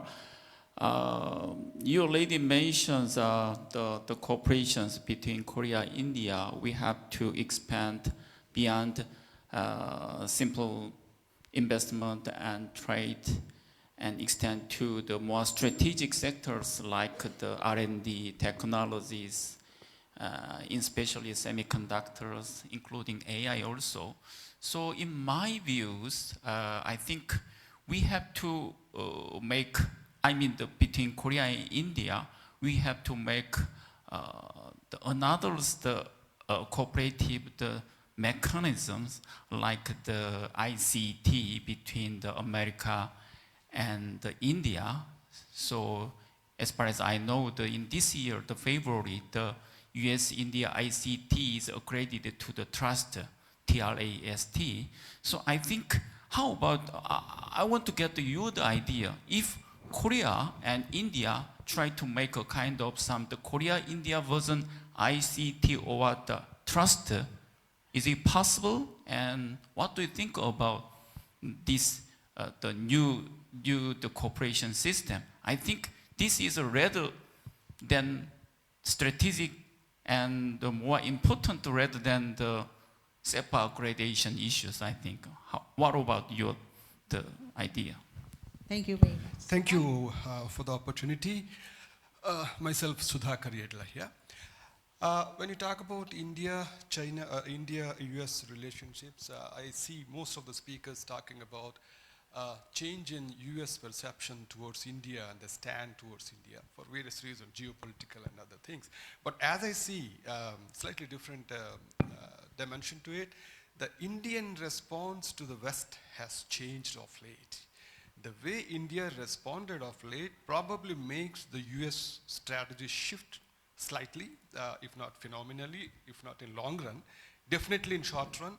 I feel that India's stand, because we changed quite a bit in the past 10 years or so. So what do you think of this view that India's approach or India's response made US showcase whatever they have been showcasing of late as shift in policy? So it is not more of a geopolitical thing per se. There could be a factor in that as well. But Indian response, I think, is something I would want you to reflect on. Thanks. So first of all, I would like to give the chance to Dr. Surendar. Dr. Sandip. Dr. Sandip. I think there are multiple questions. And rather than giving answer to all of them, I'll like to submit one fundamental things which I think is important. One is that, generally when we look at bilateral relations, be it India-US or say India-China or say India-Korea, we too much overwhelmed by leaders and their policies. And of course they do play a very important role, like Trump next 4 years, he's going to decide what's. But apart from leader, we need to be aware about two fundamental elements, and they are structures and attributes. Structures of international relations and attributes of states. For example, India's economy, India's technological capability, or South Korean, you can say cultural power. So attributes of countries and structure of international relations, they shape bilateral relations more than leadership, especially in long term. So this idea we must be aware about. So Trump may be an aberration. When you are saying that geopolitical shift is happening not because of Trump, not because of Xi Jinping, it's happening because attributes of China and United States had changed quite substantially. So my point is that when you look at bilateral relations, look at attributes and structures, not necessarily only on leadership. And all these changes which have come they will come from another fundamental thing, that is idea. Idea, suppose Indo-Pacific. Indo-Pacific is an idea also, is you can say, structure also, which has gradually got created. In particular, in present leadership, probably this not being given enough space, especially by Trump, but it's going to remain in long term an option to deal with China. So my point is that when we look at any relationship, I think, and for that, forums like these, KIEP, and I think exchanges between people and improving your capability, our economic capacity, our educational, you can say, profile. If we are able to increase our cutting edge, like say, when I look at I watch South Korean television every day, almost 20%, 30% debate programs on Korean TV and Korean social media is about AI. I don't know how much we are debating about it. So we try to improve our attributes, and through idea, I think things are going to improve. Thank you. Dr. Sandip, if you can just answer her question about how to really have the greater visibility of our relationships. Greater visibility, I think my suggestion would be slightly out of box, but I think, and it may not be acceptable to our governments, but my thing is that, look, if South Korea makes a statement about India-Pakistan conflict, India will be very happy. No, so I'm saying that, or say, for example, if this is too controversial, South Korean companies or government, they may decide to adopt 10 bus stands across the India, different cities, as model. And they can make those bus stands as they are there in Seoul. And that would be model for Indian government to imitate, and it's also model for other country, other private partners to come and support. So I think visibility in the sense, somehow, apart from Hallyu, Korea needs to be brought into Indian imagination. And for that, I think, strong strategic move, which may be problematic, so I would not suggest that, but at least very visible, very, you can say, stark economic step could be taken. That's my submission. So I think only 5 minutes are left. I would just like to make a few observations here. And if you really want to add something, do you want to add? Because we have only 5 minutes left. Yeah, please, just very short. Yeah. I'll just briefly answer to that. So thank you for your question. So I don't think India and China are actually right now thinking about resolving the defense issues or, in that way. But we are always, of course, like seeking for a sort of stability, like I'll again move back to the pre-Galwan period, where both India and China had decided to set aside the political contradictions on the side and focus more on economic relations. But then after the standoff, the thing was that did not help, right? After more than 40 years, there was still a standoff and there was an armed conflict. So they said that no, we need to first solve the political situation. But actually that did not work in a long run, and now we see once again both India and China are looking forward to how to keep aside the political dilemma, the border issues on the side, and focus more on economic relations, because given the status of both countries as developing economies, largest populated nations, the economic relations do control the internal dynamics, internal situation of both India and China, and also the role that we play in Asia as per se, because I will just take half a second. As Sir said, that how we look at the West has changed, but that's also because now this present century is also considered as the Asian century, because we see that the development in Europe, the West, that is still now stagnated, and the emerging and developing center is back to Asia. So therefore Asia is very, very important, and these two powers being Asian, the largest Asian countries, we cannot just stop our development given our political and mistrust and given our border issues. Thank you so much. Thank you. Yes, please. Short answer to the questions. Well, so thank you for your question. It's not just, you can't blame the US for everything, but there are certain revisionist tendencies within India also has created certain, particularly certain claims of status, though rhetorically, but it's also created a lot of rift, and particularly with respect to the international order. I mean, of course, the US has been seen very revisionist and intensification of revisionism, which also caused certain rift. But so of course, I mean, there's Indo-US relationship composed of several moving parts, and geopolitics being one of that key pillar of that relationship. So once it goes down, the others will get affected. And so in that sense, we cannot, compartmentalize economic relations and security relations. Now it's seen much more integrated in that sense. So one moving parts, difficulty in one moving parts will affect the other. So, and also both, there are responsibilities, but what I was trying to do was to bring about the shock. I mean, it's still, in India, it's still trying to resolve, because once there was a geopolitical rationality to the relationship, there was enough space to accommodate a certain divergence, because you see that the broader geopolitical logic accommodated, say, for instance, India's multi-alignment, all kinds of regional aspect. But once that goes away, those will be affected, because the fundamental premise. And also one small observation about strategic partnership, India-Korea strategic partnership. If you look at the statements, I mean, at the leadership level, there is a direction. But what you see with respect is a lot of bureaucratic inertia. I mean, say, we might have signed several MOUs and agreements, but the follow-up, as Dr. Sandip mentioned, is a problem. It's also a problem precisely because there's not enough constituencies within India and also in Korea to push this agenda further of the bilateral relationship, and it won't come easily. I mean, if you take the example, one comparison that often made in Korea about India-Korea relations is with the India-Japan relations. But we have to see how long it took, that building of India-Japan relations, which is over 100 years of relationship. So India-Korea relations, in that sense, is still young. It takes time, but it's important to cultivate domestic constituencies both in India as well as in Korea, and make it push the priority of the relationship further in the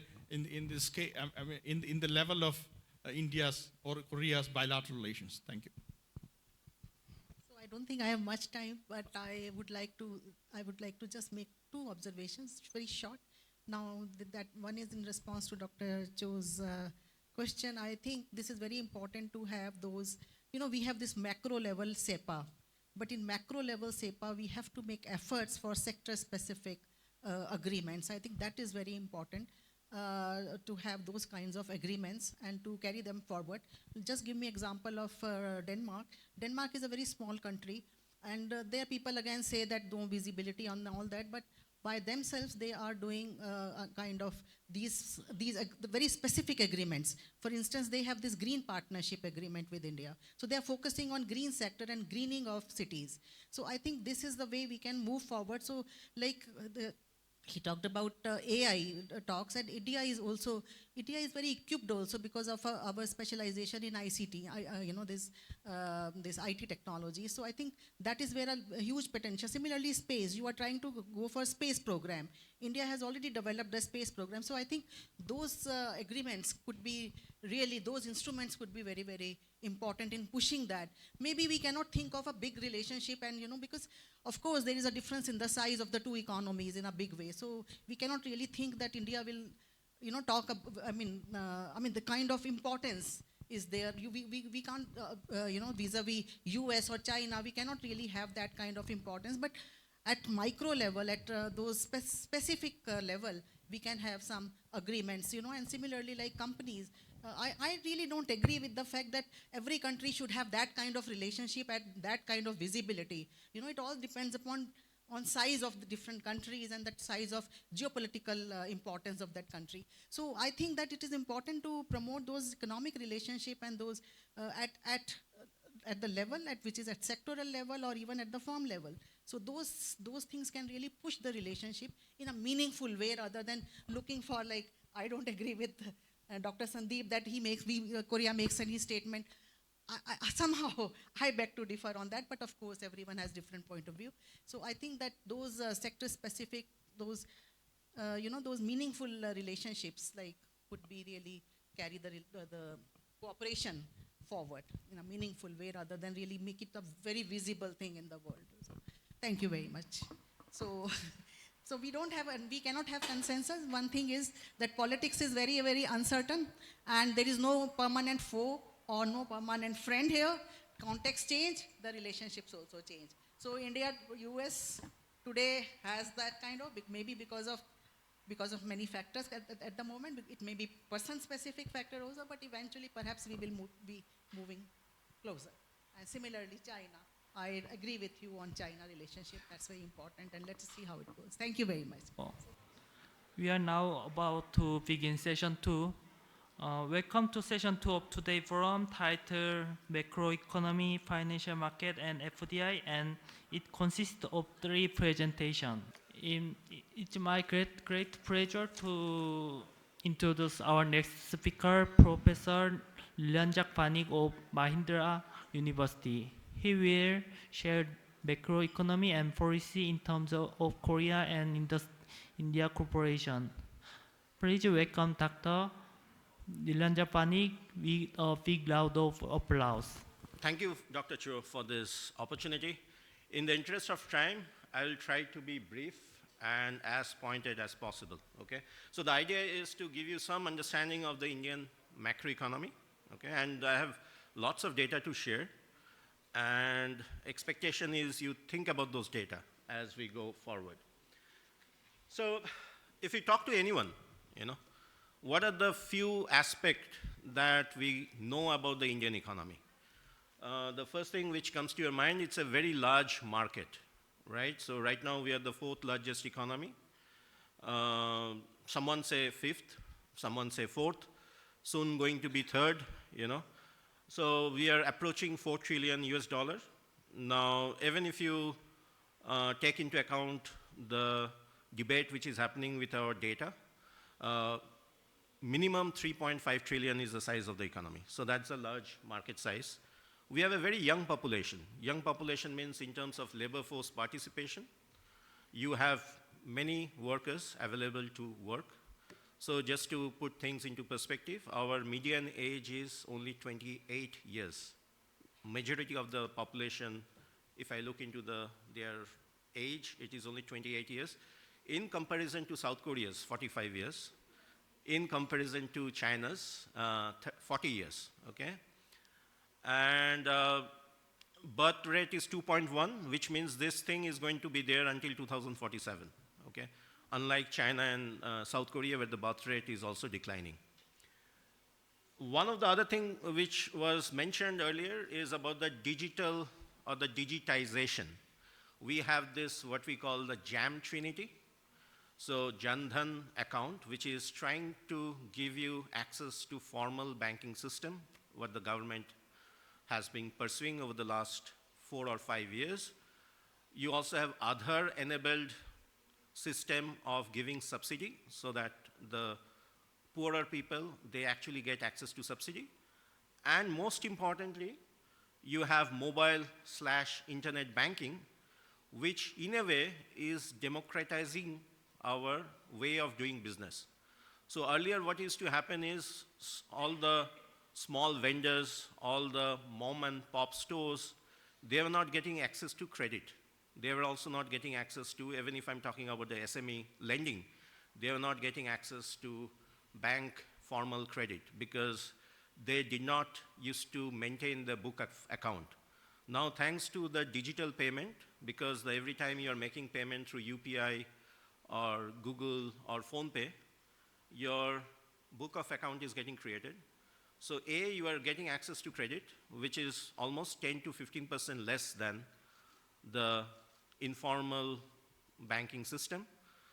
And importantly, if I'm talking about agriculture and SME sector, just to put into perspective, there are 400 million people who are still earning their livelihood from the agricultural sector.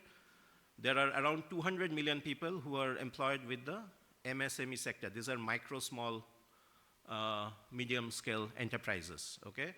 So digitization has actually changed the way we are doing business.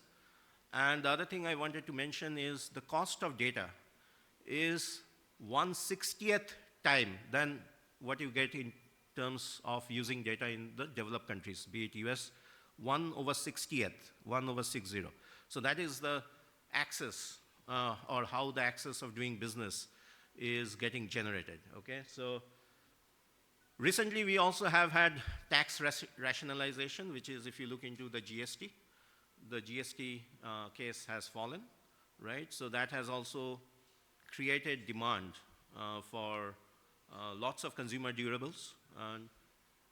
But there are some problems. So these are the good things, the first 4 The problem is with the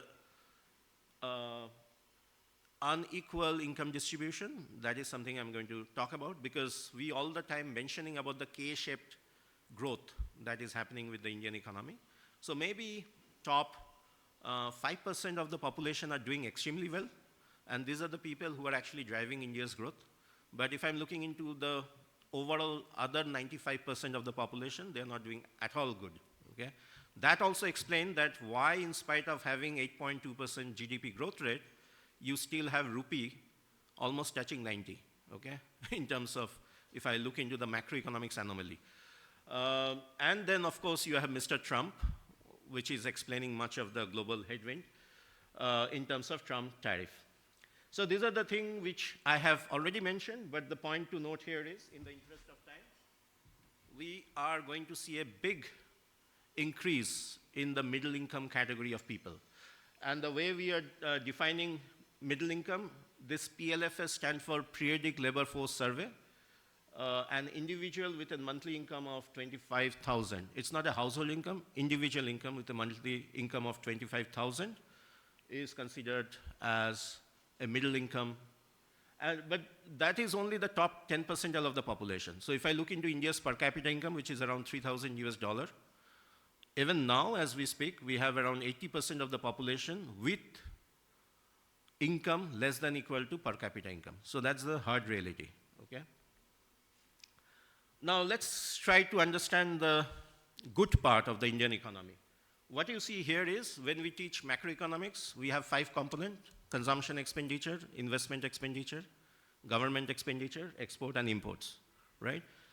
Point to note here is, in case of Indian economy, the consumption expenditure is the most important component, which is explaining close to 60% of our domestic demand. What it means is there is something called multiplier. Multiplier means 1/MPC.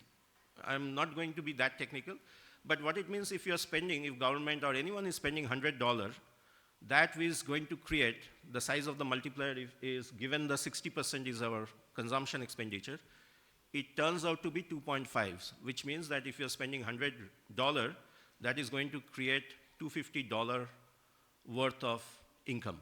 Okay, so that is the best part of the Indian economy. We don't have to depend whether Mr. Trump is imposing tariff. Our economic size and domestic activities are good enough to sustain the economy. That's what is coming from the data. This is the digital part of the economy. That's what I'm saying is how increasingly MSME as well as other sectors are actually helping the digital economy to grow. The other thing is we have around 15 lakhs people who are graduating with engineering degree in the BTech every year. So that's what also explains why India has become the world largest house of global capability centers. Okay, so that is a good thing. And that's also explained how come some people are making tons of money where others are not making. So these are the GCC which are operating in India. We also have this, what we call the production link incentive scheme, which the government is trying to prop up the manufacturing sector. We are now world largest, second largest exporter of Apple iPhone, just to ensure that we are doing well. Not so great factors in terms of per capita income, although we have graduated to, someone would say now the 4th largest economy, but you can see the only outlier is India in terms of per capita income, okay? This is already, I've said, roughly 1 billion population still live with less than 500 Indian rupee per day, okay? So this is again and this is very interesting. Per capita income, China has made a big jump. It has moved from 158th to 75th position, but India is still struggling if I were to rank India vis-a-vis other country, you know. Human Development Index, we are not doing that great.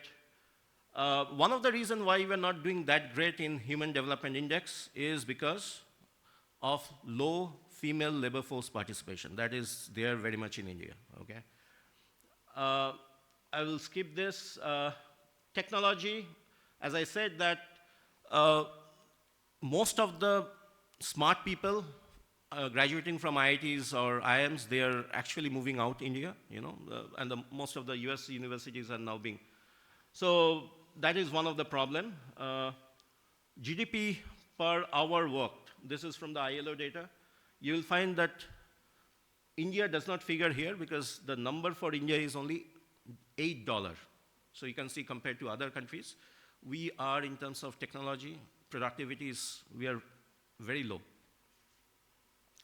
Institutions, some of the institutions we are not doing great, in particular the court system, the judicial system. You can see from this, High Court and District Court are notorious for this. If you get somewhere caught by the court system, you are doomed for life. Agricultural sector, again, most part, almost 48% of our agricultural system has to depend on rainfall, and therefore there is always an inverse relationship. During the bad rainfall year, you see number of farm suicide increasing. Here, how US has actually gone from the share of agriculture. It has fallen from 81 to 1.8. In our case also, we are falling, but the problem is you still have many people who are employed with the agricultural sector, unlike the US, okay? So this report, which came 2025, this year, should tell you that about the K-shaped recovery, you know? At the very top, at the ultra high net worth individual, comprising of only 35,000 family, with an average income of 40 crore Indian rupees per year, okay? How we are doing with time? 2 minutes? Okay. And so basically, we fall in this category, some of us, you know, and, or actually fall in this category, most of us. So that is to tell you that how this, the things are impacting. Because if you have too much unequal income distribution, what is going to happen is the multiplier effect is not going to work. Because the rich, they are going to buy from outside India, right? So therefore, the multiplier effect is not going to work, and you cannot sustain your GDP. So that is one of the problems. Cost of education, cost of everything is going up. And in fact, because of this, you also see, if I look into the government revenue as a percentage of GDP, although it has improved, but still we are much lower than other countries, okay, including US, Japan, and I will skip this. People are talking about job loss, but the matter of the fact is because of robotization, because of AI, jobs are just not getting created. Just to give you an example, Jamshedpur steel plant, which is house of Tata, used to employ 85,000 workers in 1990 to produce 1 million ton of steel. So every year, you can see that the requirement for labors are actually getting minimized. So I think the so basically, people are talking about Trump tariff, but I don't think it's going to make much difference because the sector on which Mr. Trump has imposed tariff, we are not exporting those items. The major items are our refined petroleum, okay? The major items are our electronic items. So if you can see, the sector which is only going to get impacted are textile and gems and jewelry, with overall share less than 5%. So this is in short. I'd like to keep in time because I also have a flight to catch. I'd be more than happy to take questions. Thank you. Thank you, Professor Nilanjan Banik. We learned a lot from this presentation about the India economic trend.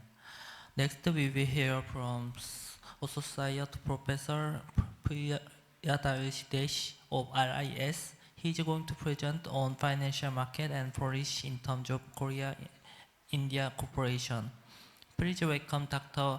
Priyadarshi with a big round of applause. Very good afternoon. already informed by the organizers to speak less.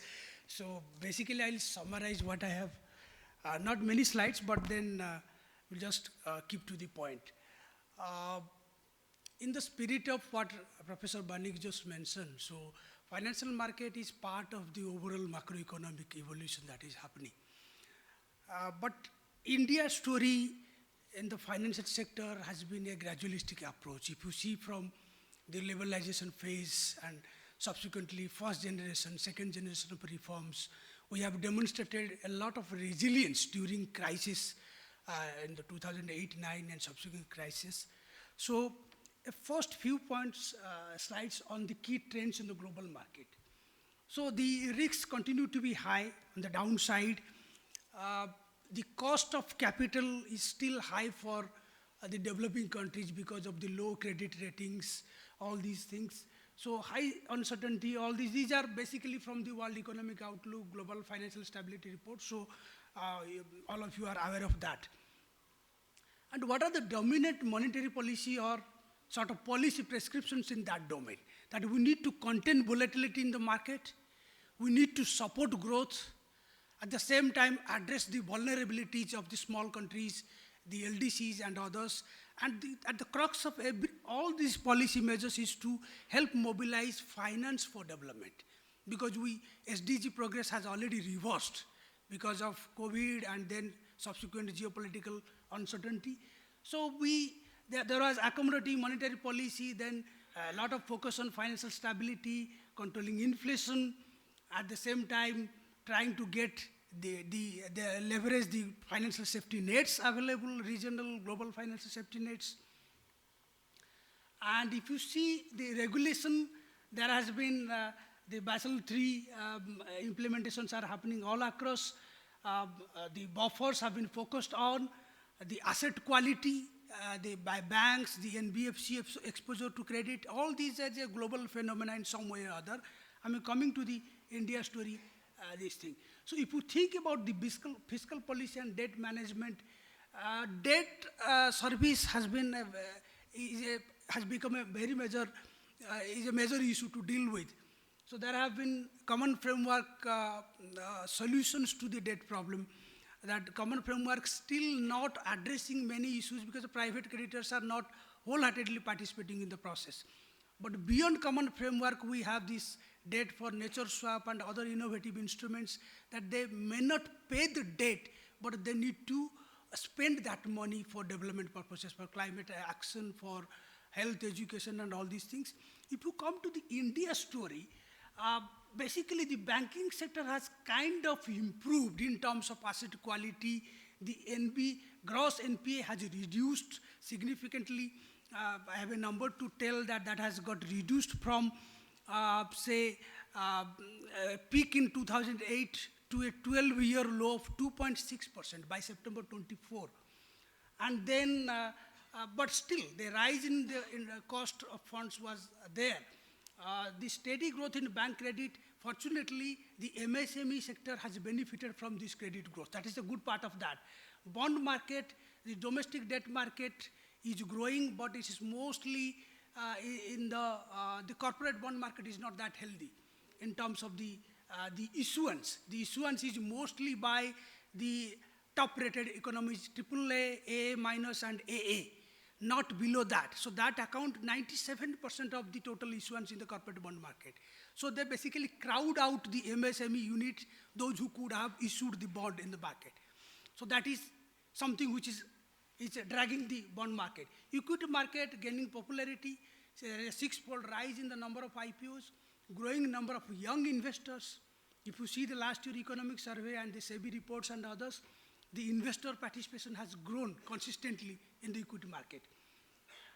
The development of financial institutions, even though we have all other options, we need to continue to depend on the development of financial development, NAFID and others to sort of support the infrastructure growth, because we are talking about supporting the SDG achievement, climate action and other things. So the role of DFI will continue to be important for the Indian economy because we have this developed India ambition in 2047.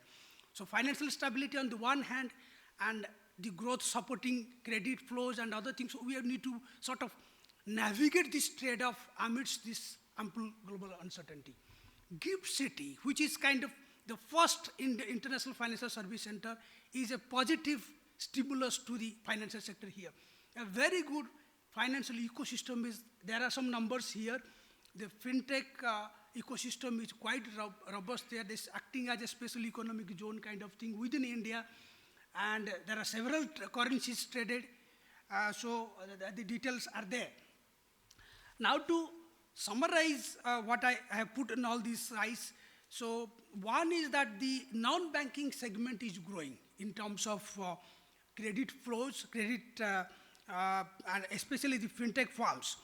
So that needs to be seen from the regulatory point of view, whether there is enough of level playing field for the banks, the non-banking financial companies, fintech firms, and others.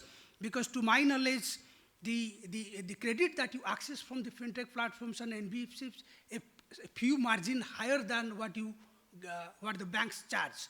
So you get that credit at a premium interest rate, which is like, but I still say that that is good, because if there is somebody who needs fund in the midnight for the medical expenses, banks will not do.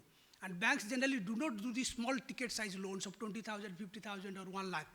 So those kind of credit requirement of small size with little bit documentation, faster processing, these fintech firms are there. So how to sort of blend both the models, bank and NBFC and fintech model, that is something the financial sector is witnessing in a very rapid thing. The second is the digital applications that are happening. Digitalization brings a lot of change in the business models of the banks, the other financial entities. Regulatory systems are catching up faster. But as I said, that the corporate bond issuance is not that good, but there is a healthy trend for issuance. But the problem is that we have problems with the credit rating. As far as the functioning of the capital market is concerned, it's primarily the primary market. It's the primary market, not the secondary market. We have to have a deep prime secondary market to have a deep capital market which could sort of help promote the mobilization of finance for development, and it will sort of elevate the country to the next level of financial intermediation. Because we cannot afford to live with some sort of short-term metrics which is favoring the financial sector. Most importantly, instead of public issuance, the private placement is the major channel. I'll take 1 minute. Private placement has become a major channel for the corporates. They need to go for the bond market can only develop and mature if there is a retail participation. And you know the number is 99.1% as per the latest economic survey last year. 99.1% of bond issuance happens through private placement. So on the one hand, we have young investors, those who wish to explore investments opportunity. They need to go beyond equity market, the fixed income market, the debt market instruments should be equally attractive to them. And the regulations doesn't allow them, the small entities, to invest, issue bonds there. There are problems with the bond market like entry cost, information asymmetry, absence of a liquid secondary market. So these are some of the things that is there in the slides in some way or other. If you see these trends in IPO, there has been a very high growth in the process. Financial inclusion index of RBI has gone up from 53.9 in 2021 when they launched it in March to 60.42%. And all of you are aware of the extent of participation in digital enabled mobile payments, the fintech apps and other things. So the policy is basically, but a lot of effort have been made in terms of enabling regulations like active listing by SEBI. You have in bankruptcy code, IBC, and all these are helping faster resolution of the bad assets in the market. So overall, if you see, there is a positive story in the financial market, but it's mostly in the primary market, equity, not much in the corporate bond market. government bond market stayed little volatile because of the global spillovers. So that's the broad story altogether. So I think I'm done with that. So to summarize, I think the summary is already made.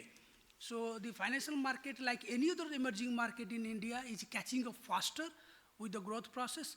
But we need to be, there are problems with the unsecured lending segment. The credit to deposit ratio has kind of balanced. There was less of deposit growth in few years' time, in 1 or 2 years. So there is a catch up between the credit growth and the deposit growth. But the unsecured lending, basically the personal loans, the other segments, those are the risky exposure of the banks.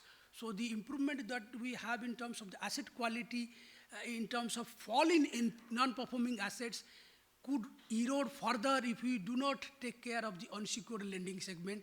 And there is a level playing field for the banks and other financial entities in the offering financial services. So I'll stop here, and if there are any questions, I'll respond. Thank you so much. Thank you, Dr. Priyadarshi, for your inspiring speech.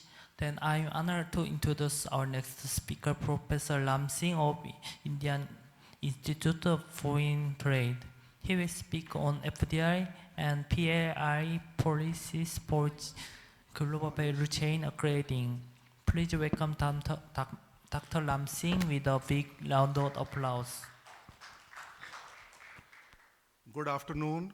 My sincere thanks to Professor Cho, and also my heartfelt gratitude to Team KIEP for investing in us as scholars and giving us this beautiful platform to discuss with you all. Ladies and gentlemen, I'll speak less than 10 minutes. That is the time given to me. And I will use only 2 slides. And usually professors are supposed to teach, but sometimes it is important to preach also. So I will not set the context. Slides are with you. Here comes my first slides. I will use only 2 slides. My topic is about PLI incentives and manufacturing or value chain upskilling in India. How we can upscale our value chain. Ladies and gentlemen, first it's important for people to understand the value chain. Here comes the value chain of a solar panel. We have to collect the sand of a particular quality, heat it at a temperature of 1600 degrees Celsius. Lot of energy is required. This is converted into polysilicon. Polysilicons are converted into ingots. Ingots are nothing, अगर मैं हिंदी में कहूँ तो सुरमा type, एक material है. So ingots are subsequently converted into wafers. Wafers are thin sheets, where the energy is collected from the sun, because energy is something which can be converted from one form to another forms. It cannot be created. We have learned it in our physics lessons. So a wafer will be created, and then we will manufacture the cell, and finally a panel will be created. So there are 5 stages. Let me repeat it for everybody. First stage, we will collect the sand. Sand will be heated at a temperature of 1600 degrees Celsius, will be converted into ingots. Vapors will be created. Cells will be manufactured. Finally, panel will be created. How India is running its story of upgrading its value chain through PLI incentives. When our Prime Minister, Honorable Prime Minister, became a Prime Minister in 2014, we come up with incentives for solar panel. Subsequently, we realized in the cost matrix, 55% of the cost is laid in the initial 3 stages. Why to give incentives at solar panel? So what the manufacturers were doing, they were buying cells from China, manufacturing a solar panel, getting incentives for the full value, which they are producing within the ecosystem. Unfortunate. In 2020, I was invited for a panel discussion by Niti Aayog. We changed the matrix. Ours, unfortunately, is a country which is full of contrasts and conflict. So we do not go for forward integration. We have to move for backward integrations. And we started giving incentives for manufacturing cells. We continued for 2 years only. We realized people are buying wafers from China, manufacturing a cell, enjoying the full benefit. What is the point of giving it? We moved next 2 years for wafers. And now we are coming to ingots. So this is something, an important lesson for policy makers, those who are involved in industrial planning, to understand where the money is layered. Unless we decode the supply chain of a product, we will never be able to utilize our economic resources in an efficient manner. Ladies and gentlemen, I seek your kind attention.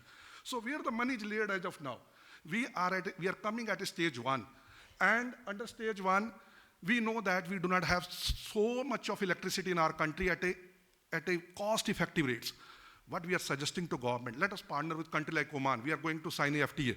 They have lot of cheap electricity, which can be produced by gas. Let us do this job there. Let us convert silicon, polysilicon, monosilicon from a sand, from a high-quality quartz from Oman, bring it back to India as ingots, make wafers. Let us restrict ourselves, because in international trade or international business, core competency is very, very important. If I do not know my strengths and weaknesses, I do not know the strengths and weaknesses of my enemy, every battle I engage, I will suffer a cost. If I know my strengths and weaknesses, I know the strengths and weaknesses of my enemy, where my money is layered, I will make money. My first example, and all slides are with you. So this is the first set of examples which I shared with regard to value chain upskilling in India, that where the money is layered and how we can shift our policies, PLI incentives to reward the actual firm who are engaged in actual manufacturing and ensure that there is an actual GVA done in our country, not what is usually on a paper. Let me come to my second examples, because time is short, people have to rush up.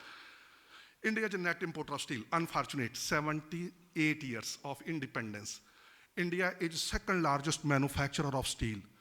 China is the largest manufacturer. Let me give the figure. 1,050 million metric ton, MMT, is the production of China. What is the production of India? Being a second largest, we become very proud we are second.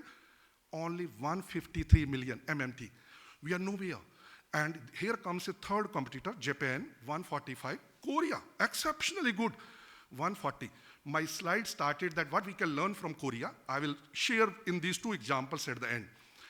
Korea, last year we imported 2 billion ton of steel from Korea, 2 billion ton from Japan, 1 billion ton from Vietnam. 7 billion ton of steel is what we have imported. We are negative, unfortunate.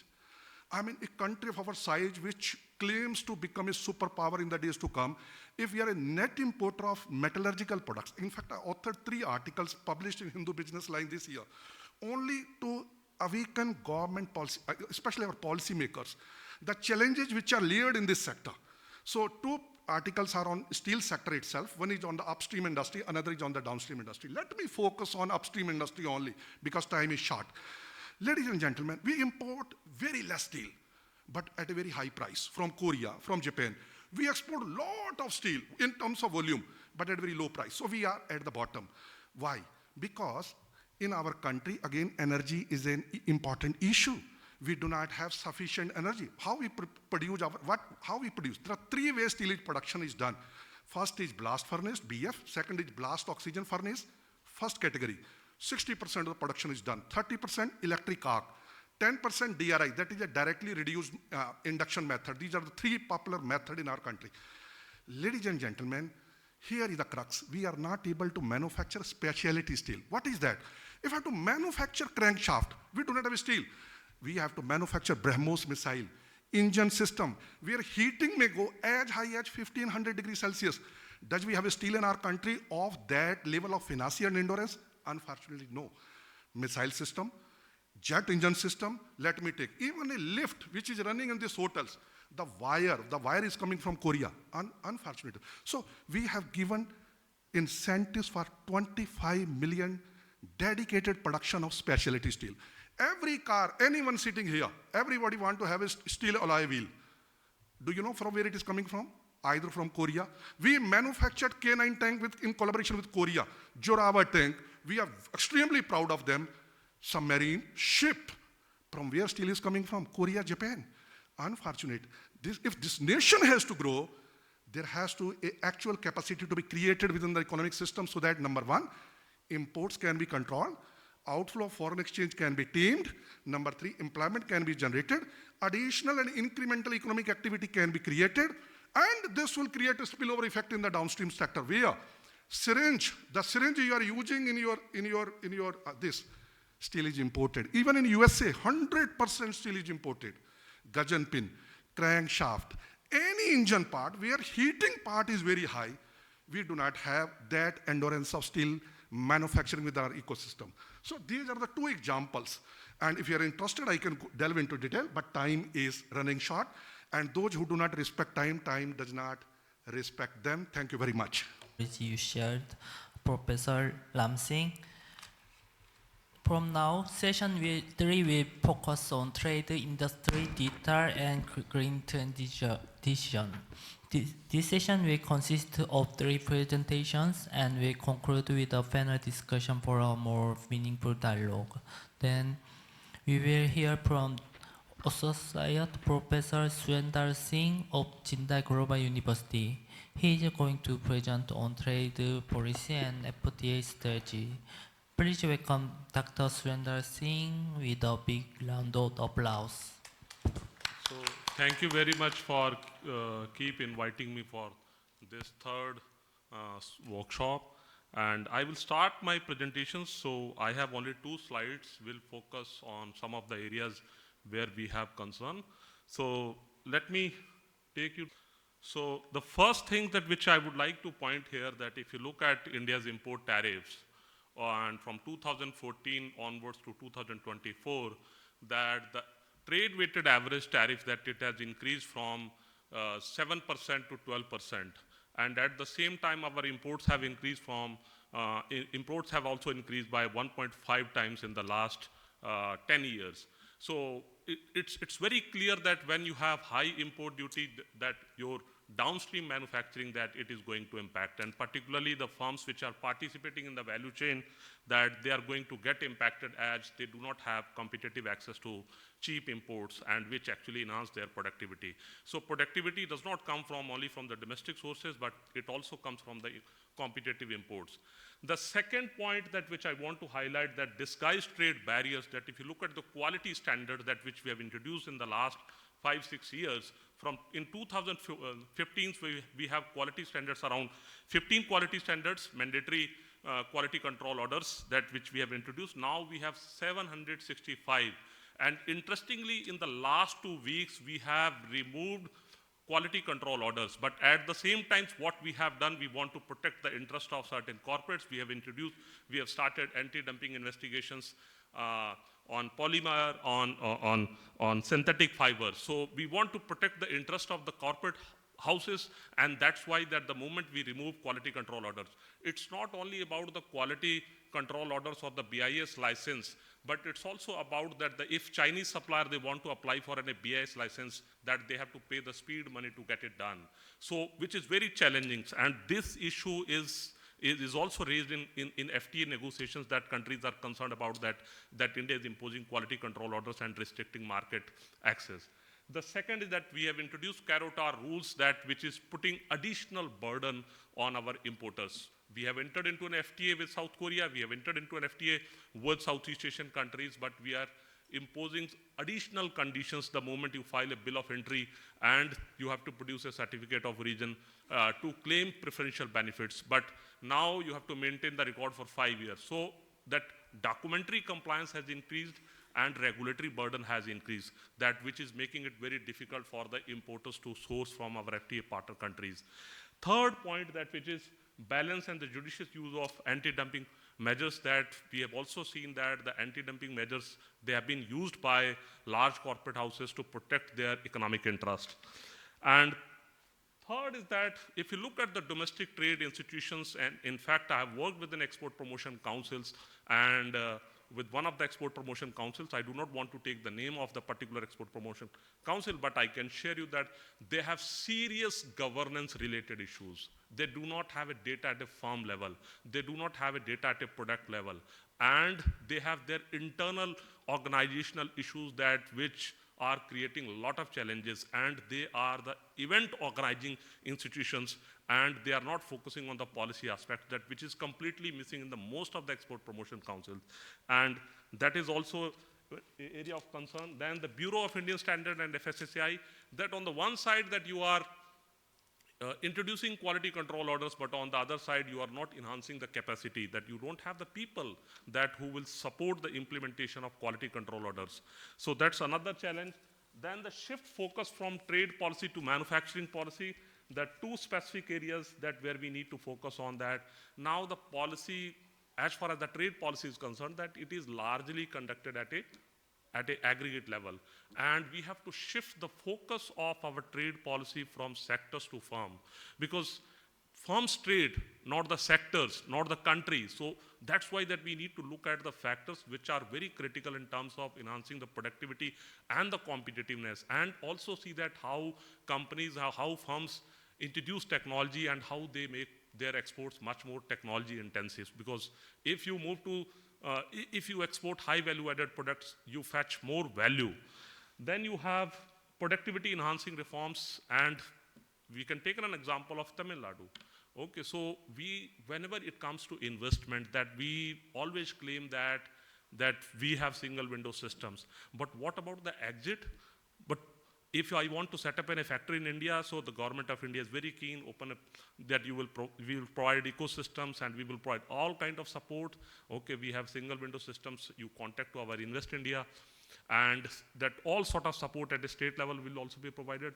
If I want to move out of India, so then you will not get any support. So it's not only about the entry side, it's also about the exit side, that you also need to facilitate if they want to move back. You never know that the same company may plan investment after 5 years, after 10 years. So you need to work on both the sides, that how you ensure enabling environment for them. The second part of my slide that which focus on rethinking India's FTA strategy. Okay, so we have conducted large number of studies that which focus on sectoral impacts, but I think that we need to undertake studies that where we can assess that how it is impacting product groups and the value chains associated to those product groups. Second is that overemphasis on FTA negotiations, that we conduct only 18 to 20% trade in under free trade agreements, and 80% trade is still out of FTAs. And we need to consider that 80% of the human resource of Ministry of Commerce, they focus only on FTA negotiations. Okay, so we are giving more focus to FTA negotiations and less focus to our trade that which is conducted out of these trade blocks. Preserving policy space in FTA negotiations, maybe some of you not agree with me. I think that developed countries, they have the first mover advantage, and we need to protect our policy space. Taken an example of digital trade. We should promote data localization. It is in our interest. And unfortunately, we have negotiated a trade agreement where we have negotiated a chapter on digital trade under India-UA Comprehensive Economic Partnership Agreement. And most of the provisions are in the best endeavor clause, but now you have opened up the window, and the US will ask that from where you can move from your best endeavor clause to a legally binding clause. Okay, but we do not have a national policy. We don't have e-commerce policy in our country. So that's why that we need to preserve our policy space in digital trade. Similarly, same applies to the green energy transitions. Okay, taken an example that China has filed in a case against India that they have challenged our PLI schemes in case of production-linked incentives to electric vehicles. Then the deep sea minings, these are some of the emerging areas that where we do not have first mover advantage. Let us preserve our policy space, and that which will allow to develop domestic champions. We need domestic digital platforms. We need domestic companies that which can take it forward. And finally, that when it comes to investment issues in case of bilateral investment treaties and also the free trade agreements, that we need to focus on introducing clauses such as a performance requirement, also that exclusive supply requirement, that these are essential to ensure that the foreign companies, when they enter into Indian markets, and they actually, when they do business and they deliver to our growth story. So it's not that they come here and they set up their manufacturing plant or they set up their business here and they make money and they go back to. And then we also need to be very cautious about investor-state dispute settlement, that we should not agree to this investor-state dispute settlement because it has a very high cost, which we have already seen in the previous BITs which we have signed. So that's why these are some of the areas that which I've highlighted. And if you have any questions with respect to the points which I have just discussed with you people, so please feel free to ask. Thank you very much. Thank you for your excellent and comprehensive presentation, Dr. Surendar Singh. Next, it is my great pleasure to introduce our next speaker, Professor Sudhakar Yedla of Indira Gandhi Institute of Development Research. He will share green industry and transition. Please welcome Dr. Sudhakar Yedla with a big round of applause.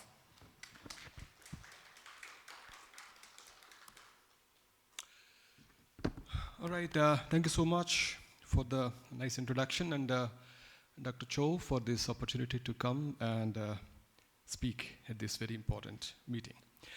I'll be talking about green. This is, yeah. So greening the ways to relations. I mean, I agree that India, Korea has a kind of cultural as well as economic relationships, long-standing. And the times have come to make it more greener is what exactly I mean to say, green relationships. Green transitions have been happening globally and not new for India, Korea as well. Especially in light of net zero promises that many countries have made, it is essential to go green, both industrial production-wise as well as consumption-wise. And the most important thing is the supply chains, as my previous speaker has mentioned about how to manage the supply chain so that it emerge into a green transition. India, Korea emerging as key players in renewables, especially in hydrogen and EV as well, the batteries part of it. And smart manufacturing is something India always look towards Korea for inspiration as such. India, Korea have entered into SEPA, as all of us are aware, in 2009.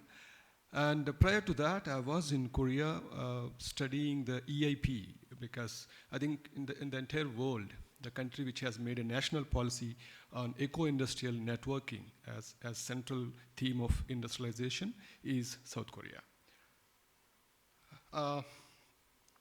Looking at the Indian green transition, of course, we pledged for net zero for 2070, and I think Korea has pledged for 2050.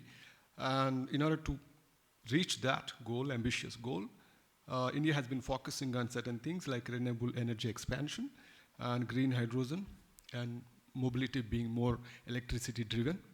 And circular economy, again, it is more of a Eastern phenomena. Japanese have attempted that, Chinese also, and Koreans are also attempting that. So India is looking towards that as well, and green manufacturing, as I said, is an extremely important component. And leadership in renewable energy is what India is aspiring and aiming for. A target of 500 gigawatt non-fossil by 2030 is very, very ambitious, and we are proudly moving towards that. Large-scale growth in solar, wind, and something called pumped hydro, which is a new phenomena relatively, is being focused on. The policies that are kind of relied on to achieve the above things are production-linked incentives for solar modules, as it was explained by the previous speaker, where exactly that has to stem in is an extremely important part of it. And green energy corridors are being developed or worked upon, wherein dedicated transmission lines are worked out to facilitate the green energy part of it. And green hydrogen mission, which is an extremely important and ambitious futuristic mission for Government of India, is National Green Hydrogen Mission, which came in the recent years. And that has a goal of making India a global hub on hydrogen, which is a shared aspiration from Korea as well. And reduce dependence on fossil imports, which runs into billions of US dollars every year, which is a very underpinning factor for India in many aspects. The energy independence and so on. The incentives for electrolyzer manufacturing, which is again a kind of futuristic technology, splitting water into hydrogen part of it, producing hydrogen. Green hydrogen production, again, as I said, using hydrogen is one part of it, but making it a green hydrogen is another important part of it. and industrial use of hydrogen in steel manufacturing and all. As was explained by my previous speaker, there are various aspects of steel manufacturing. Using hydrogen in that is going to be a path breaker. Green mobility, as all of us are aware, India is going kind of aggressive in promoting electric vehicles, maybe two-wheelers, three-wheelers, and cars, and buses even. And there are various programs which have been implemented by Government of India. The FAME is one important aspect of it. And there are incentives that are created for advanced battery technology, ACC, battery manufacturing. These are all aspirations that India carries right now. Rapid EV adaptation in urban transportation. And we have, these are about Indian aspirations towards green transition. And Korean green transition, again, they are aspiring for net zero in 2050 compared to 2070 in the case of India. And Korean Green New Deal driving basically essentially means post-COVID, there's a sluggishness in the economy. They try to make national policies to overcome that. So Korean Green New Deal essentially focuses more on digital and greening industry integration, especially bringing IoT and artificial intelligence aspects into manufacturing sector. Hydrogen economy is what is they're aspiring for. Energy efficient manufacturing. Korean industry is known for efficiency in the industrial sector as such. As I said, eco-industrial networking. The first one in the world is Kalundborg Eco-Industrial Park in Denmark. That happened naturally over a period of 35 to 40 years. Whereas in Korea, they try to create eco-industrial parks designed for, which is a unique thing in the world, and Koreans are leaders in that. Then comes the smart cities and smart grids is something they're working aggressively. And one of the world's first national hydrogen strategies is made in Korea as such, at the national level, to make the economy as a hydrogen-driven economy. And they focus on fuel cells, which India is also trying to have a technology derived, newer technologies, as I said, ACC kind of a thing, but Koreans are the leaders in that. Hydrogen mobility is also being worked out, and the storage and pipeline infrastructure are extremely important things for Korea also to achieve the dream of hydrogen economy leadership in that.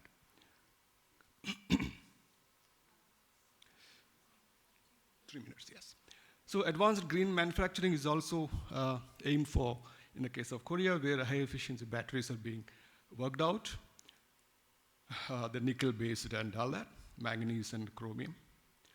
Semiconductors with reduced carbon footprint is extremely going to be the key, especially the low carbon footprint semiconductors. As Dr. Cho mentioned, there are initiatives towards that, partnering between India and Korea. Then smart factories is also one more thing that's worked upon. Then major companies investing low carbon supply chains. Again, as I mentioned in the beginning, supply chain is going to be the key in deriving these green transitions.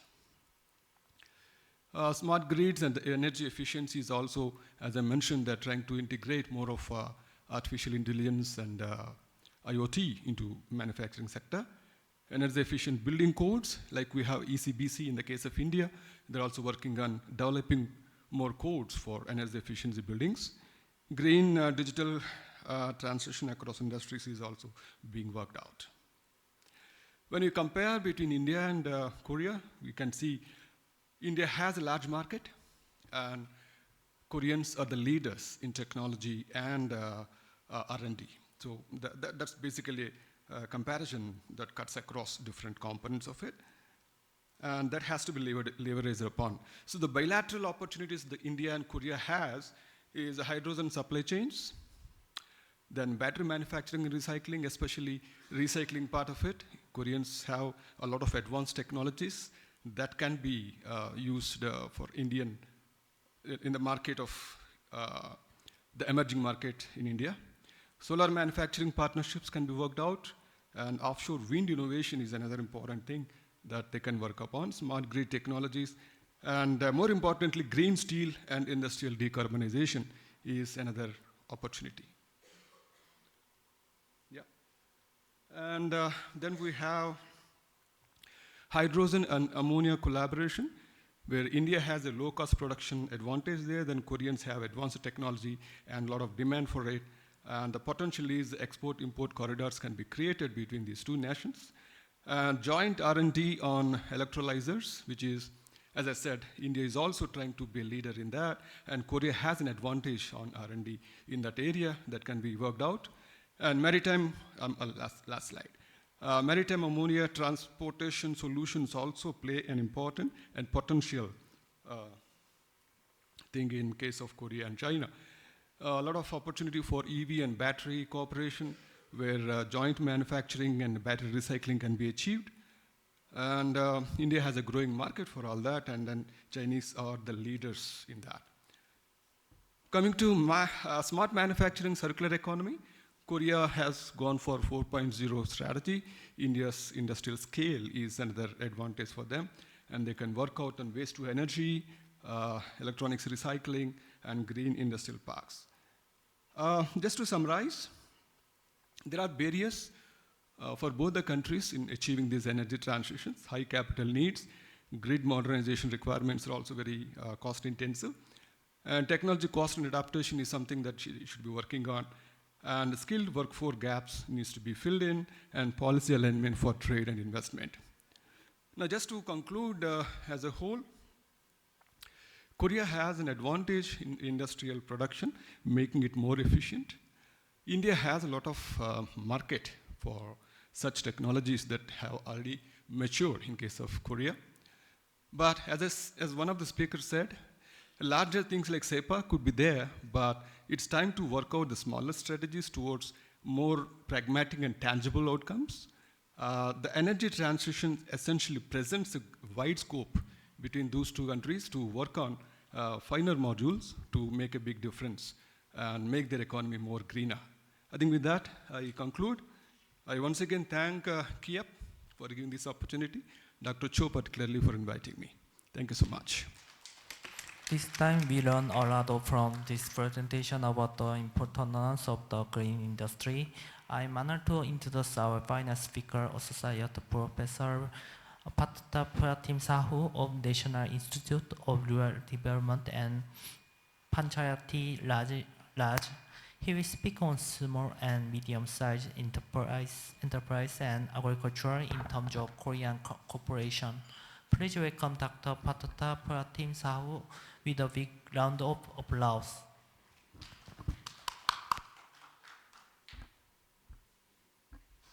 Good afternoon.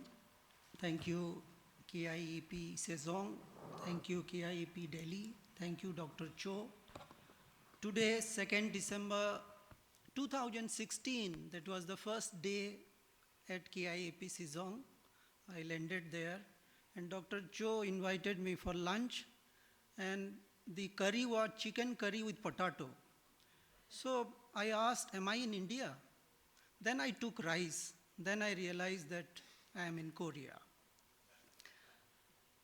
And this is a very simple question if you will put at any forum, that what is your first preference? Would you like to take a salaried job or be an entrepreneur? And this question will elicit different kind of answers at different forums in different time points. If you'll ask this question to a tribal youth, you will get a different answer. If you'll ask this question to a woman, you will get different answers. But that answers to that question is changing over the year. And there is a possibility that you will get an answer like this: yes, I would like to be an entrepreneur, but. So I'm going to reflect on that but, and that layers of stories are there behind that but, which can be partly addressed by that concept called ecosystem. So do we have an ecosystem? Is that ecosystem is delivering? Is that ecosystem is inclusive? Is that ecosystem aspirational? Is that ecosystem is robust? And those are the questions. It's very relevant if you will take this narrative to a rural India, because you have a rural entrepreneurship discourse, you have an urban entrepreneurship discourse. You may have an ecosystem at urban area or high-rise building in metro city and all that, but you can't take that ecosystem in rural area and expect the same kind of deliverable. So you need a different kind of customized, curated ecosystem to get the desired outcome from rural India. But there is a rise in entrepreneurship discourse. I will not run through the PPT, it will take more time, and I have only 10 minutes. There is a rise in entrepreneurial discourse in rural India because of different schemes and programs. If you'll see 10, 15 years back and today, it is very easy to start an enterprise today.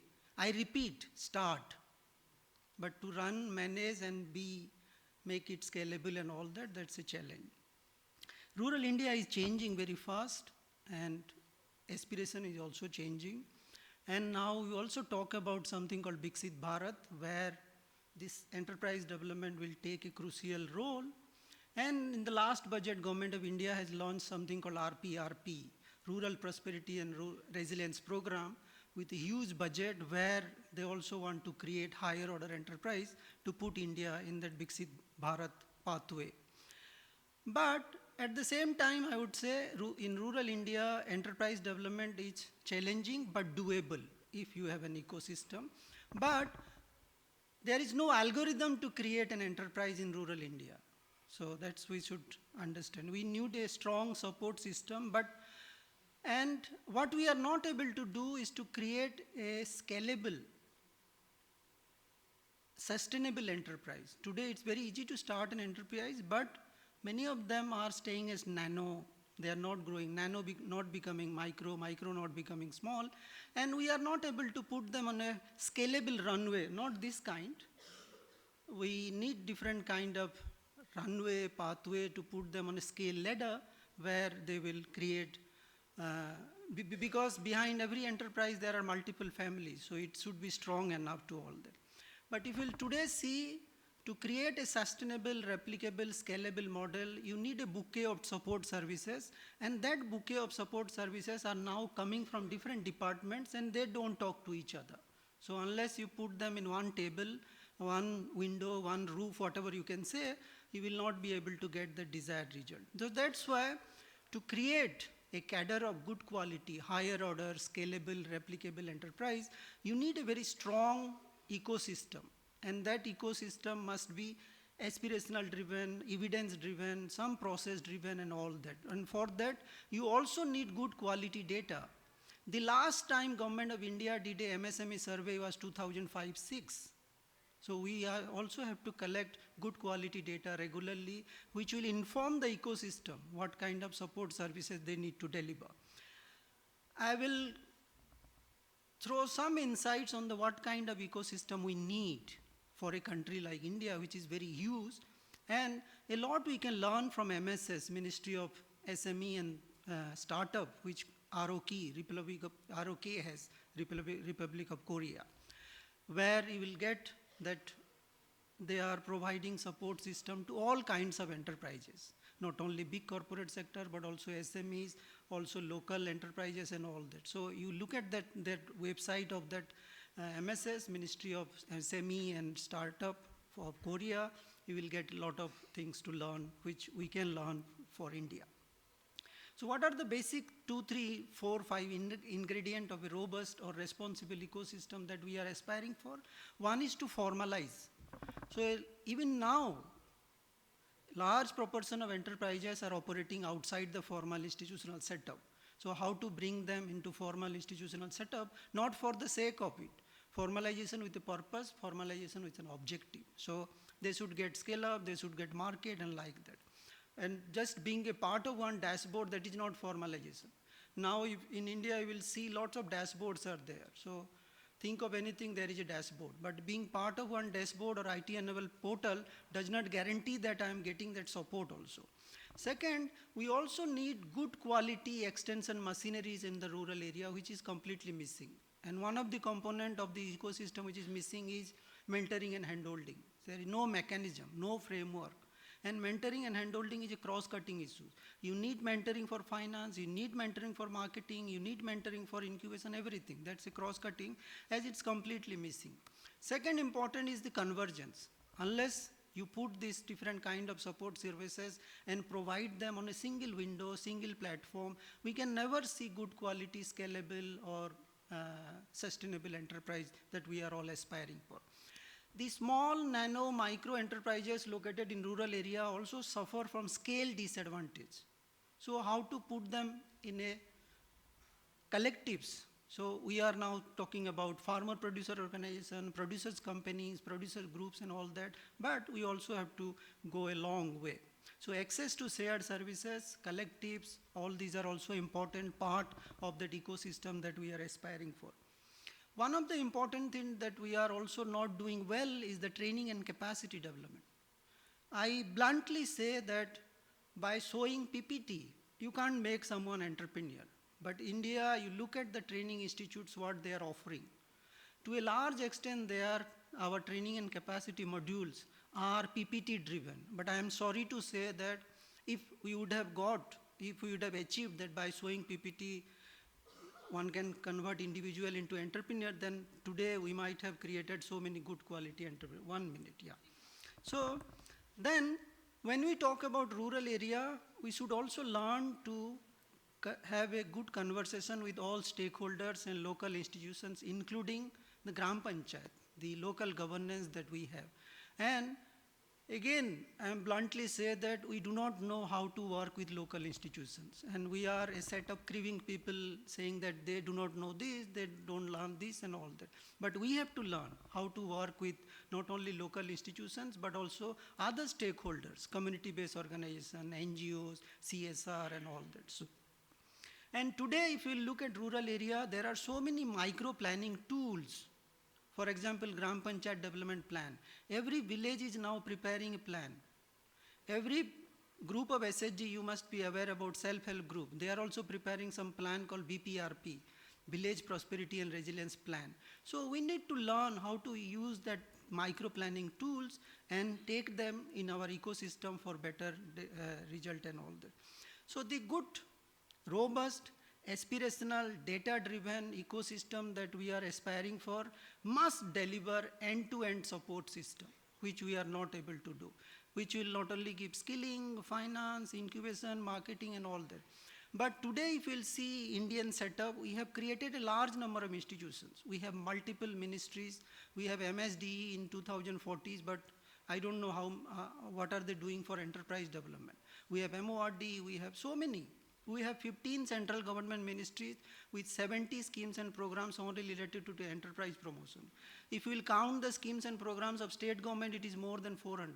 So there is no dearth of schemes, there is no dearth of fund also.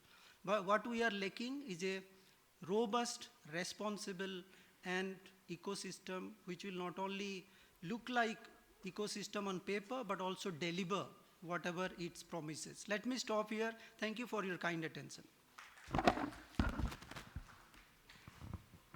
Thank you for the insightful presentation, Dr. Partha, Pratim, Sahu. We will now move on to our panel discussion moderated by Director Choongjae Cho of KIEP Delhi office. The panel includes on-site presenters of session 2 and 3, and they will discuss important economic issue and trend for 20 minutes. Discussion, we deal the kind of some big issues, kind of some the environment surrounding us between India and Korea. If we try to seek a kind of some Korea-India cooperation, definitely we have to understand the situations of the geopolitical issues, including the India, Korea, China, America, and also kind of big trend, a kind of technology, R&D importance, and strategic importance like this. But I think these sessions we are discuss a kind of some specific sectors. The problem is that there are too many important sectors. So anyway, we have to cover very efficiently. So first, I would like to give one by one my questions instead of the participants, and then I will open the floor, okay, first. So, Professor Banik, thank you so much. You covered the wide range of issues. In your view, I think what is the most concerning indicators or the sectors for India macroeconomic outlooks in the coming years, just only next years? And okay, one by one, have a think first. And the Professor Dash, do you expect the rupee, I think the exchange rate issues, the rupee to continue to weaken against the dollar in next years? And the other words, do you expect the rupee to depreciate at the faster rate next years as it did this year? And the two things, professors, I think they are both are very specialized in the trade sector. So the India is likely to continue to focusing on the trade the FTA issues next year also, like including the implementing the agreement with the UK and the EU and pursuing the FTA with Canada and New Zealand also, etc. I think meanwhile, the environment and situations to upgrade Korea-India CEP, the situation is not so good. The India is much more focused on the new clothes, but I think the Korea-India CEPA is a kind of some old clothes, but it's very comfortable and very efficient. So what do you think about to the breakthrough these issues? Do you have any idea to make the upgrade negotiation between Korea-India rapidly? Do you have any idea, please give us. And Dr. Yedla, thank you so much. You suggest so many things related to green transitions, including battery and smart grid and hydrogen and so many things. So if you are the highest the policymaker in Korea, what sector or what kind of project do you want to implement first between Korea and India cooperations in your sector, green transition? And also Dr. Sahu, also the same questions. If you are very specialized in the rural and SME, especially rural SMEs, so if you are the higher the policymakers of the Korea, what kind of some project or what kind of the fields do you want to start to expanding cooperation between Korea and India in your sector, SME or the agriculture? Okay, so I think Mr. Professor Banik, you first start. Yeah, I think if I understand your question, you wanted me to, from a macro level, what is the most challenging part? Is something I mentioned is the growing income inequality. I'll just give you an example. You know, every year we have close to 1.5 million BTech graduates, right? Now, if you look into the NIIT and IIT, these are the two most and the prestigious engineering institute in India. Guess what? Out of 1.5 million, the number of seats actually get covered only among 40,000. Okay? Because I work for an engineering school, we have engineers, so we know that every year, how many people actually get entry into IITs and National Institute of Technologies, NIIT. So the challenging aspect is we have so in terms of percentage, out of 1.5 million, not even 10%, it's actually less than 5%, are actually getting quality education, skilled education. Now that is also getting reflected in the services sector, because services sector is now contributing 60% of our gross value added in the national income. But within the service sector, you have only 22% of the India's population working. And within this 22%, you also have unskilled services, like people working in the, like a Uber driver, in the Swiggy, or even the people who are working in canteen. So if I'm looking into the high-tech industry or the startups, that is less than 4% of the total service employment.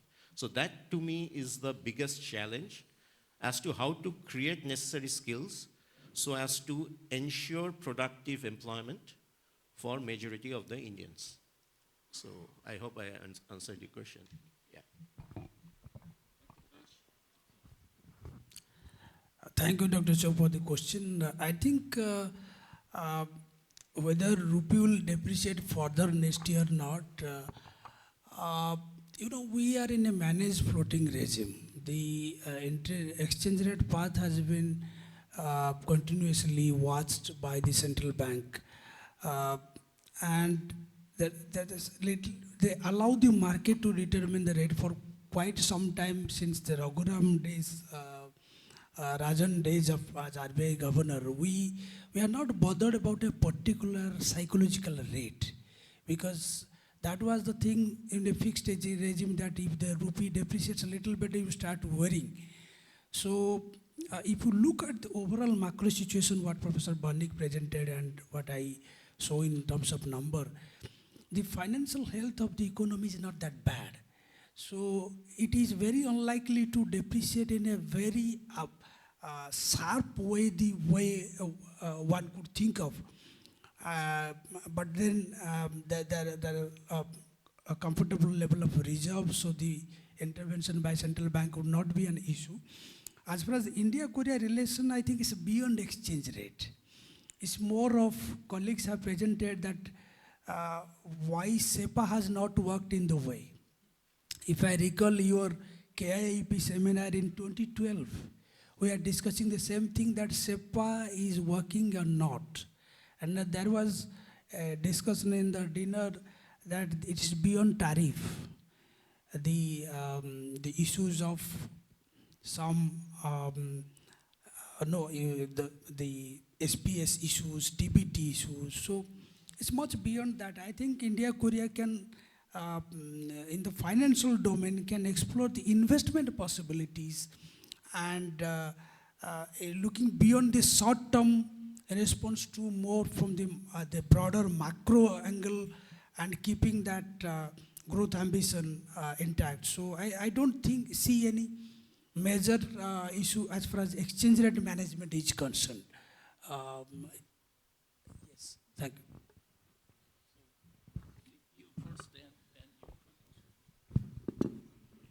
Thank you very much. Your question belongs to what kind of FTA strategy India should have. Let me briefly outline what has been India's strategy so far and how we want to view it in future. India initially pursued FTA strategy, which is with the production-rich countries, Japan, Korea, ASEAN, what we call as a manufacturing stalwart. Then we moved from manufacturing to resource-rich nations, Australia, UAE. And in the third phase, we are moving towards the economies which are consumption-rich. Now we are negotiating FTA with EU, consumption-rich, UK, consumption-rich. USA, we are negotiating a deal, again a consumption-rich. I think that the government is in a process of expanding to economies which are consumption-rich and simultaneously review the FTAs where we have a more trade deficit, especially with the production-rich country, including Japan, Korea, and ASEAN, and especially on a specific basis, economies such as Vietnam, to which we used to be trade surplus till 2019. How the phasing out of tariffs has resulted into increase, an exorbitant increase in trade deficit with economies as small as Vietnam. We know that international landscape has changed. A lot of industry from China has shifted to Vietnam. And also China, ASEAN supply chain has become highly strengthened by Chinese investment in ASEAN countries, which in turn are making their rerouting of their products into India. Let me take a few examples. Vietnam never exported steel to India. Now they have a trade surplus of $1 billion. Last year, shoes itself, Vietnam exported us 400 billion US dollar. So these are the starking facts which are under the radar of the policymakers, and they are reviewing it, and hopefully they will may go for some course corrections also with the production-rich FTA which we have signed. Thank you very much, sir. So thank you very much. And your questions regarding India's FTA strategy. So if you look at India's FTA that which we have signed with ASEAN, South Korea and Japan, okay, so that I think that it was a policy failure that some of the product items that where we immediately reduced our tariff to 0, and these product items are classified under others. But if you look at India's imports in other category, that where the product has no descriptions, but the product is classified as a others items. So the imports have considerably increased in others category. So the issue regarding that rerouting of exports, mainly from China in case of bicycle component, or also in case of fabrics that which is coming to Indian market via Bangladesh. That's one part of issue. But when it comes to FTA negotiations, that the advanced FTA that which we are negotiating, one which we have negotiated with Australia and also with UAE, and also negotiations are going on with EU and US. So now that they have clear interest in the areas that which are emerging. So taken an example of digital trade, that which I highlighted.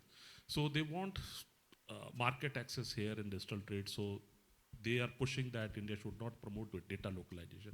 Why India should not promote data localizations? Different people have different view. And some of the people in India who are in India, but their one leg is in US and Europe, and they are pushing their agenda and publishing report that India should not go for a data localization policy or cross-border data flow that which will not be in our interest, that if we place restrictions on cross-border data flow. Similarly, if you look at the digital products, we do not have the definition of digital product in our country. We do not have a national e-commerce policy in our country. That how we can negotiate a trade agreement, that do you want that your country should frame national policies in the context of trade agreement which you have negotiated, which means that the external considerations are actually shaping your domestic development imperatives, that which is not interest. Similarly, you can take an example of green transitions related sectors, and that where we've also announced the PLI schemes. But if you look at the PLI schemes in the context of trade policy and the FTA strategy, that the sectors which we are targeting, that where we have high import.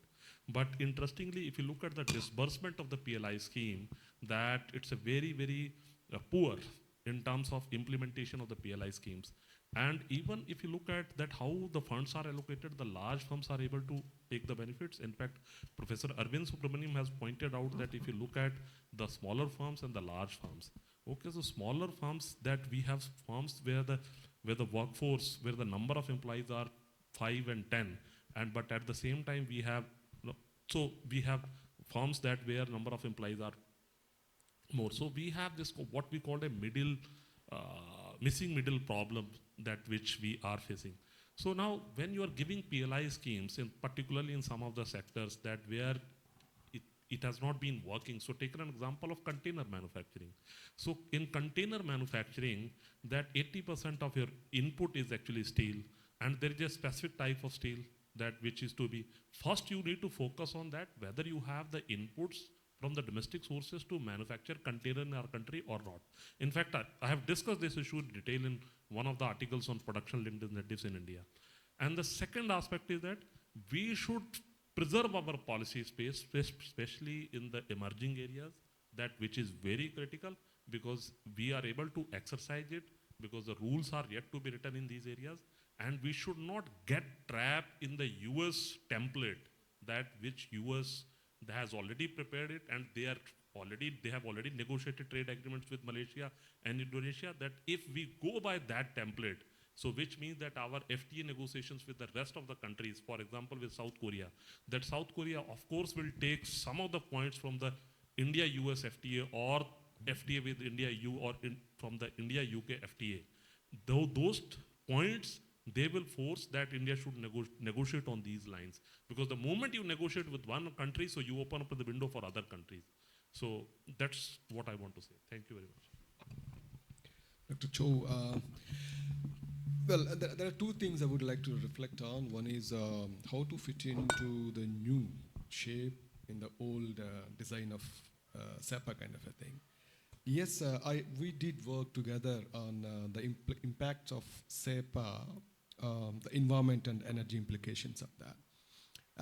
As it was designed in 2009, it was more of in the supply chain, the low-end things are exported from India to Korea, wherein the more of energy intensity and environmental implications are more on Indian soil. And that is used in the high end of the supply chain to get the products manufactured in Korea, and they actually export those things to India, say for example cars.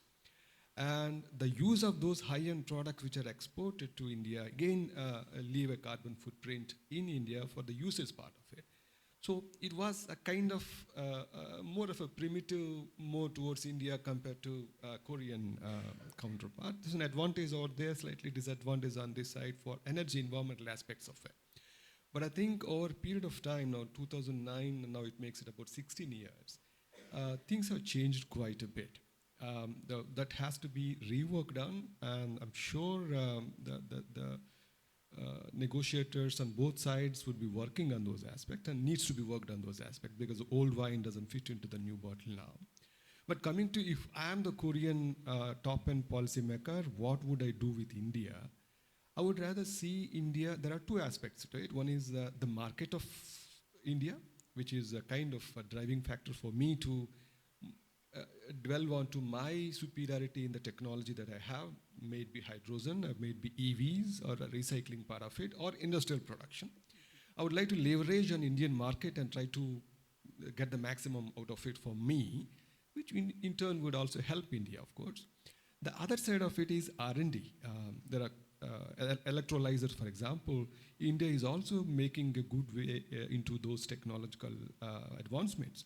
So I would rather take, if you take AI, greening and digitalization of manufacturing in Korea, the AI expertise that India is showing leadership in would probably kind of give edge for me as I green as well as digitize my industrialization in Korea.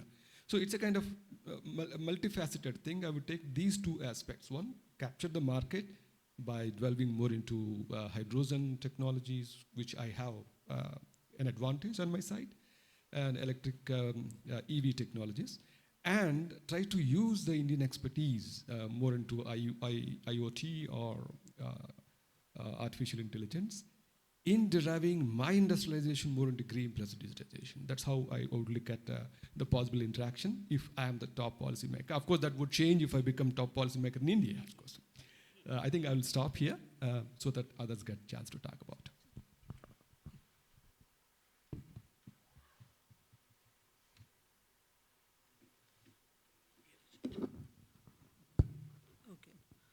You asked a very specific question and it's very tough to answer. One, this rural Korea is very different from rural India. You have a small but vibrant rural Korea and they are doing well. So one thing I can say that they are doing well, so there is no point to give any strategies and all that. But one or two things which is important for both of us, which we can learn from each other, is this: to study the agri-value chain of Korea, and which offer a lot of entrepreneurial activities. And the connect between agri and other two sectors, manufacturing and services, which rural Korea, rural India can exploit, leverage on, and which offer a lot of entrepreneurial activities, and which can take not only rural Korea, but also rural India to higher equilibrium in terms of income and development or growth path. So this agripreneurship is something that in India we are now talking, but we have a long way to go. So entrepreneurship development in and around agri and allied sector could be something we'll look forward, and maybe future lies there. We should spend some time, do some research, exploratory research, and try to find out. But at the same time, we also have to look at the demographic composition of rural Korea, where you will have aging people, aged people, elderly people and all that. So while designing or identifying sectors where entrepreneurial opportunities can be created, we also have to factor in all this. And maybe I will study more on rural Korea and then I will give a befitting answer.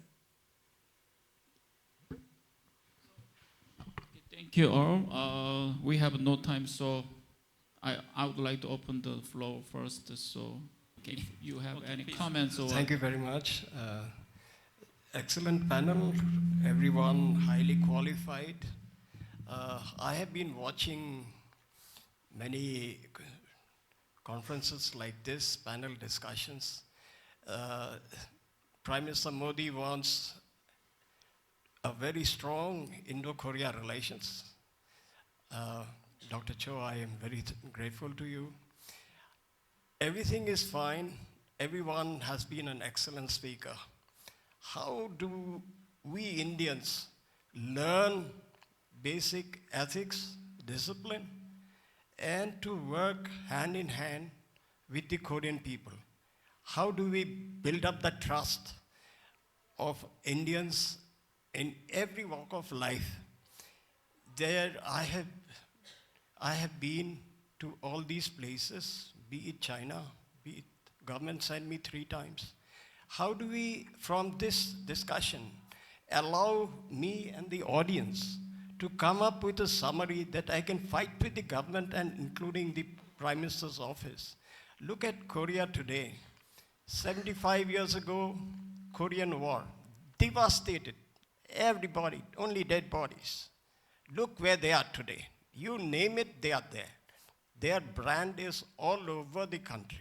Samsung, Hyundai, LG, you name it, they are everywhere. They are women. So much of things to learn, their basic etiquettes, their manners, their ethics. I mean, it's a decorum that they follow. You talked of rural. I'm working with the grassroots people, artisans, weavers. I'm fighting it out how we could compare each other. If this panel, with your expertise in different fields, you talked about Vietnam. Vietnam has taken away everything, all manufacturing to China. Their trade commissioner, their government has kept him for 11 years. He has 70 flights, and Korea has only 1 flight, Delhi, Korea. 70 flights to Vietnam from different places. It is all generating money. We have lost out on textile to Bangladesh. We are supposed to be number 1. Cotton is going out from India before partition, coming back to India as Manchester cotton, forcing us to buy Manchester cotton. I have been fighting with this handloom industry to bring khadi into the limelight. We have been working, people like me, I'm giving my 24/7 on this job. If this panel could come up with a summary of how do we have the right method that the ministry is told. This panel for this conference has given this summary. The ministry or the Prime Minister has to act on it. If you could come up with such, everybody has traveled, you talked of Vietnam. I am working for grassroots people in the, absolutely at the village level, the skill development. Our women and Korean women, so skilled in their different activities. Please.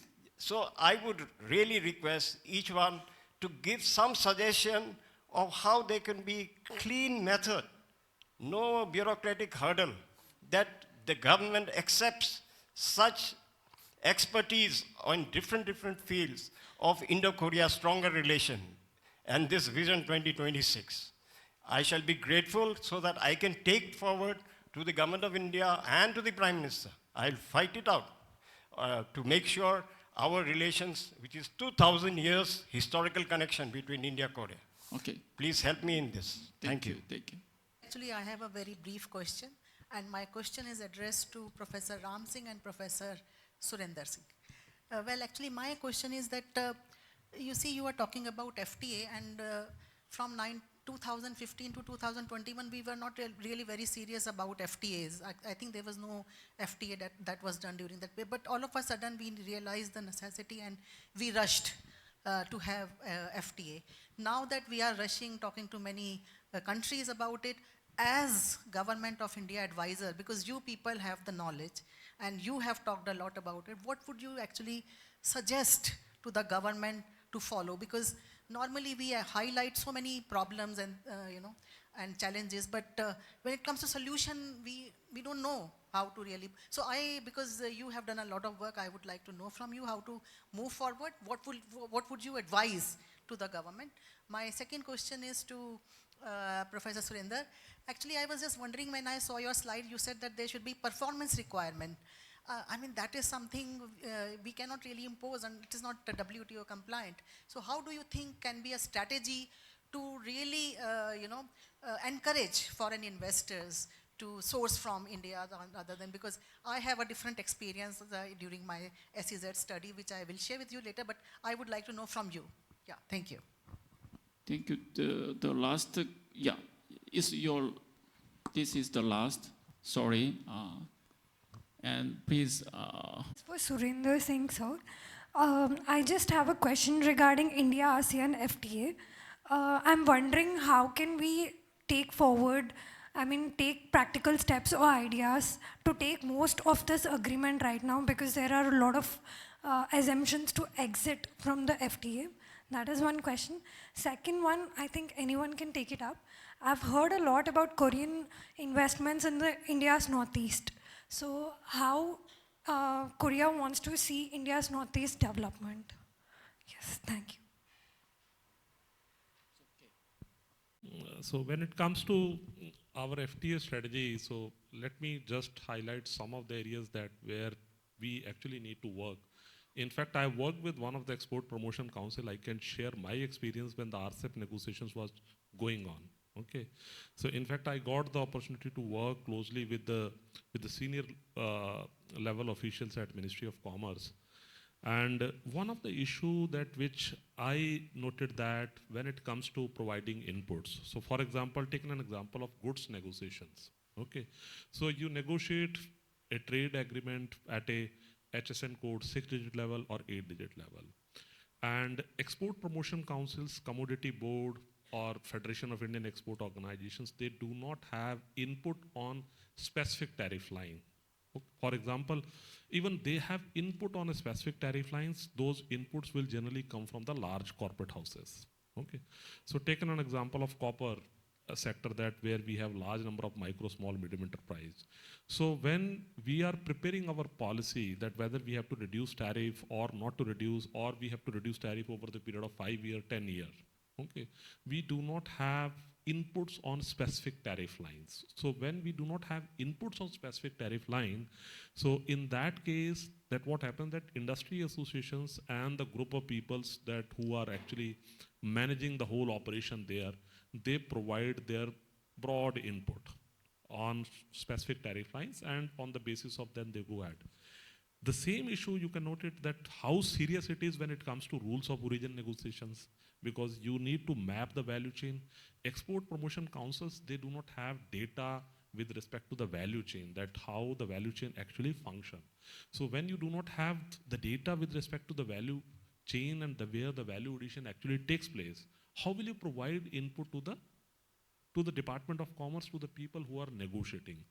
And then there is also a challenge on the part of policymakers when they negotiate trade agreements, they have to generalize the things. They cannot accommodate the specific requirement of a particular interest group. So you have to actually generalize at some point of time, and you have to consider. So what is required? I think that we need to overhaul our export promotion councils. Okay, so as I pointed out in my presentation, that their focus is more on buyer-seller meet, reverse buyer-seller meet, exhibitions. Okay, you will not find that they have dedicated policy department. They consider it as a cost. It is a cost to the institutions, and those who are working with the events, exhibitions, and they are getting funds from market access initiatives. Let me point out very specific issue. You just carry out a survey that how many exporters from one sector, they actually get the opportunity. 100 people, they again and every year they go to the, they go for foreign exhibitions, they get the opportunity. So even the events which they are organizing, they are also not inclusive and democratic. They are not giving opportunities to the smaller firms located in the tier 2 city, tier 3 city. So see that councils requires reforms. Niti Aayog has carried out a study under the leadership of Professor Rajiv Kumar. IIFT has also carried out. So those recommendations, they reach out to the Department of Commerce. Department of Commerce is not acting on it because again, these industry groups are supporting to the political parties. I'm sharing you see that these are the inside story. So they have their own interest groups because again, some people, they also need some sort of support. They have their, again, good and bads. So that's why that, see that when you're talking about that, why we are not able to use our FTA. So that's why that there is a serious issue with respect to our trade institutions. Same applies to the BIS, FSSAI. Okay, how many people are actually aware about that, how these regulations will actually apply? So when it comes to import of goods, let's take an example. The same item that it is to be, that you need to get an NOC from BIS and for FSSAI. And because custom officials, they are not able to demarcate a line between that, whether the NOC requires from BIS or from FSSAI. So those are the challenges that which are actually faced by. That's why that we are not able to leverage our FTA. And the second aspect is that it's not about the market exit. It's also about the boosting manufacturing competitiveness. It's also about the value addition. Value addition at an economy level, value addition at a sectoral level, value addition at a firm level. And that is where we need to preserve the space. And your questions regarding the performance requirement, because why I'm saying that why we need performance requirement, why we need to promote domestic supplier when it comes to supply of certain kind of inputs. See that these are the areas where we also have challenges at a multilateral level. So because these are the area where we can be challenged.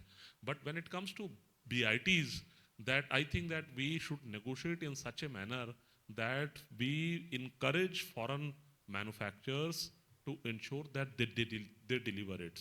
They are not targeting, and they should not consider that they come here only for the business. Taken an example of India-Japan FTA. Okay, so royalty related provisions. Okay, so now see that what we are getting from Suzuki, but what we are paying in terms of royalty that which is going back to Japan.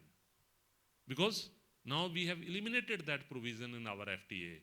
So what they are giving to us and what they are taking from us, that we need to figure out, we need to do some cost benefit analysis, that we need to consider these things very seriously. Thank you very much.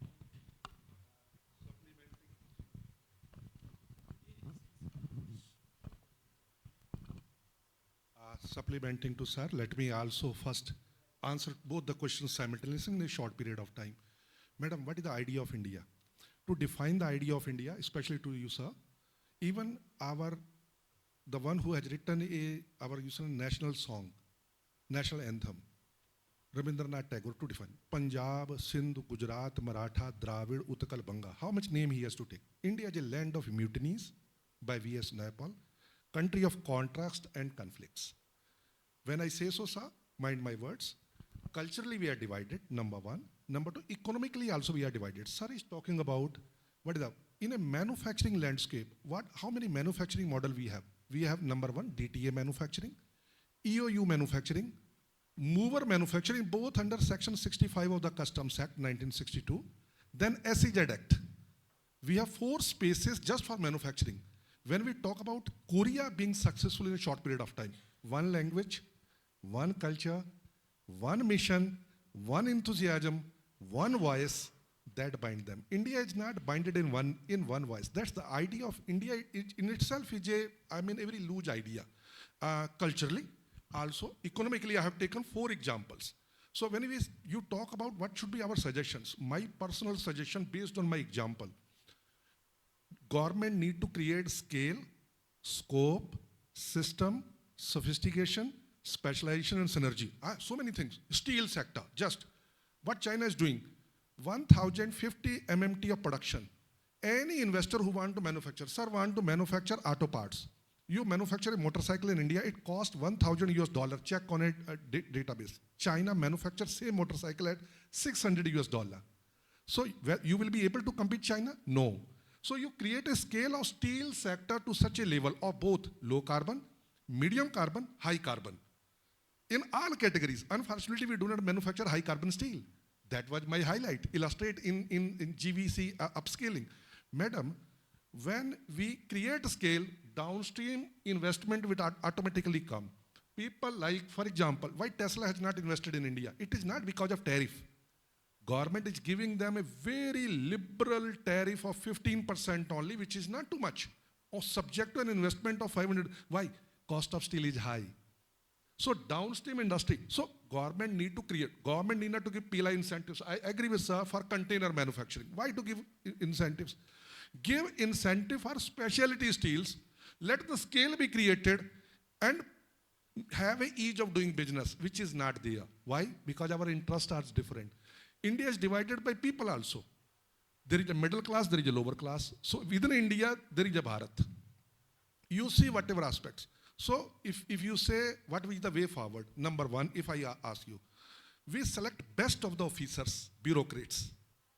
Why we do not sign a FTA? Political mandate. Number one, politics. Number two, we select best of the officers. They never governed by their wisdom. They govern by rules. They see the book and take a decision. So if I have to govern by rule book is there. If I am trained for that purpose, why you conduct a All India Civil Services, such a tough examination to select best of the talent? India has very wise, knowledgeable people, but they are not allowed to work. For example, DGFT, Office of DGFT. In one of the IFT report, we say we do not require this foreign trade policy. It's nothing a redundant document. We do not require an Office of DGFT. No such body exists in Korea, no such body exists in Europe. Customs manage everything. Let the license to everything, let it be done in a single window. But there are interests. So EOU is implemented by Ministry of Commerce. Mover is implemented by Ministry of Finance. If you yourself is fighting, I say, if I do not put enough oil in my flickering lamp, why blame the wind? That's my answer to both of you. Thank you very much. Thank you. I think that's... Now, since we are running out of time, very briefly, I think the question put, the first question, I think when I was working with the KIEP that time, I was preparing a paper on the technological catch-up thing. What I would understand that the success of Korea from transforming from an agrarian economy to manufacturing, they did a conscious investment in education and science and technology. All the institutions created by them were meant with a purpose, be it science-related institutions or whatever. And that's how they created a workforce which was just not learning by doing. They dismantled the machine, but they could able to produce machine later on. So that inculcated the spirit of observing R&D into entrepreneurship creation. I think my reading goes to that they made a very systematic investment in education, scientific education to inculcate entrepreneurship, which later on supported by macroeconomic policies, investment policies and others. Second to Madam, your question of FTA strategy. We at RIS, of course, other institutions are also, we are working on trade issues. Why we were not working on FTA for some years in between, basically second term? Because we are not sure about FTA utilization. India-Korea FTA, India-ASEAN FTAs, nobody was sure to what extent the FTA route is being adopted by the exporters, because there are compliances, there are less understood areas. Later on, we realized that everybody is signing FTA and we are watching them. So now we are desperately negotiating with everybody without that homework. So trade in goods, now we have trade in services, we have investment. So I am not pretty sure that whether we are doing it a rigorous homework or we are just doing it out of desperation that we have to do something. But the direction is not pretty clear as far as the utilization is concerned. Thank you. So I think Dr. Yedla and Sahu Very sorry, I did not give you a microphone to your side.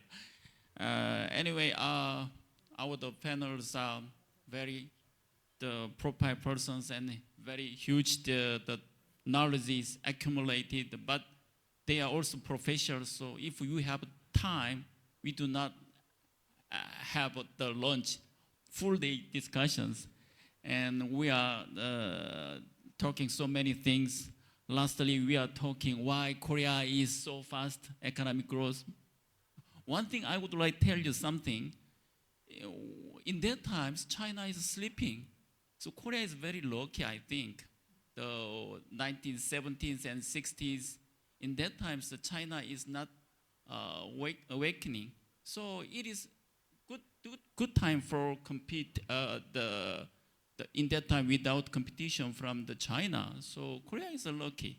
So and also we are working so hard. But anyway, so I mean a kind of the followers like the Southeast Asia and India also, it is a very difficult time to compete with China. So anyway, we can sharing a kind of so many things in the industries, R&D, technology, human talent exchanges. So I think we have a kind of some visions and no conflict, so we can make more good things between both sides. So now I will be close these sessions. Without closings, we cannot have a lunch. Okay, thank you so much.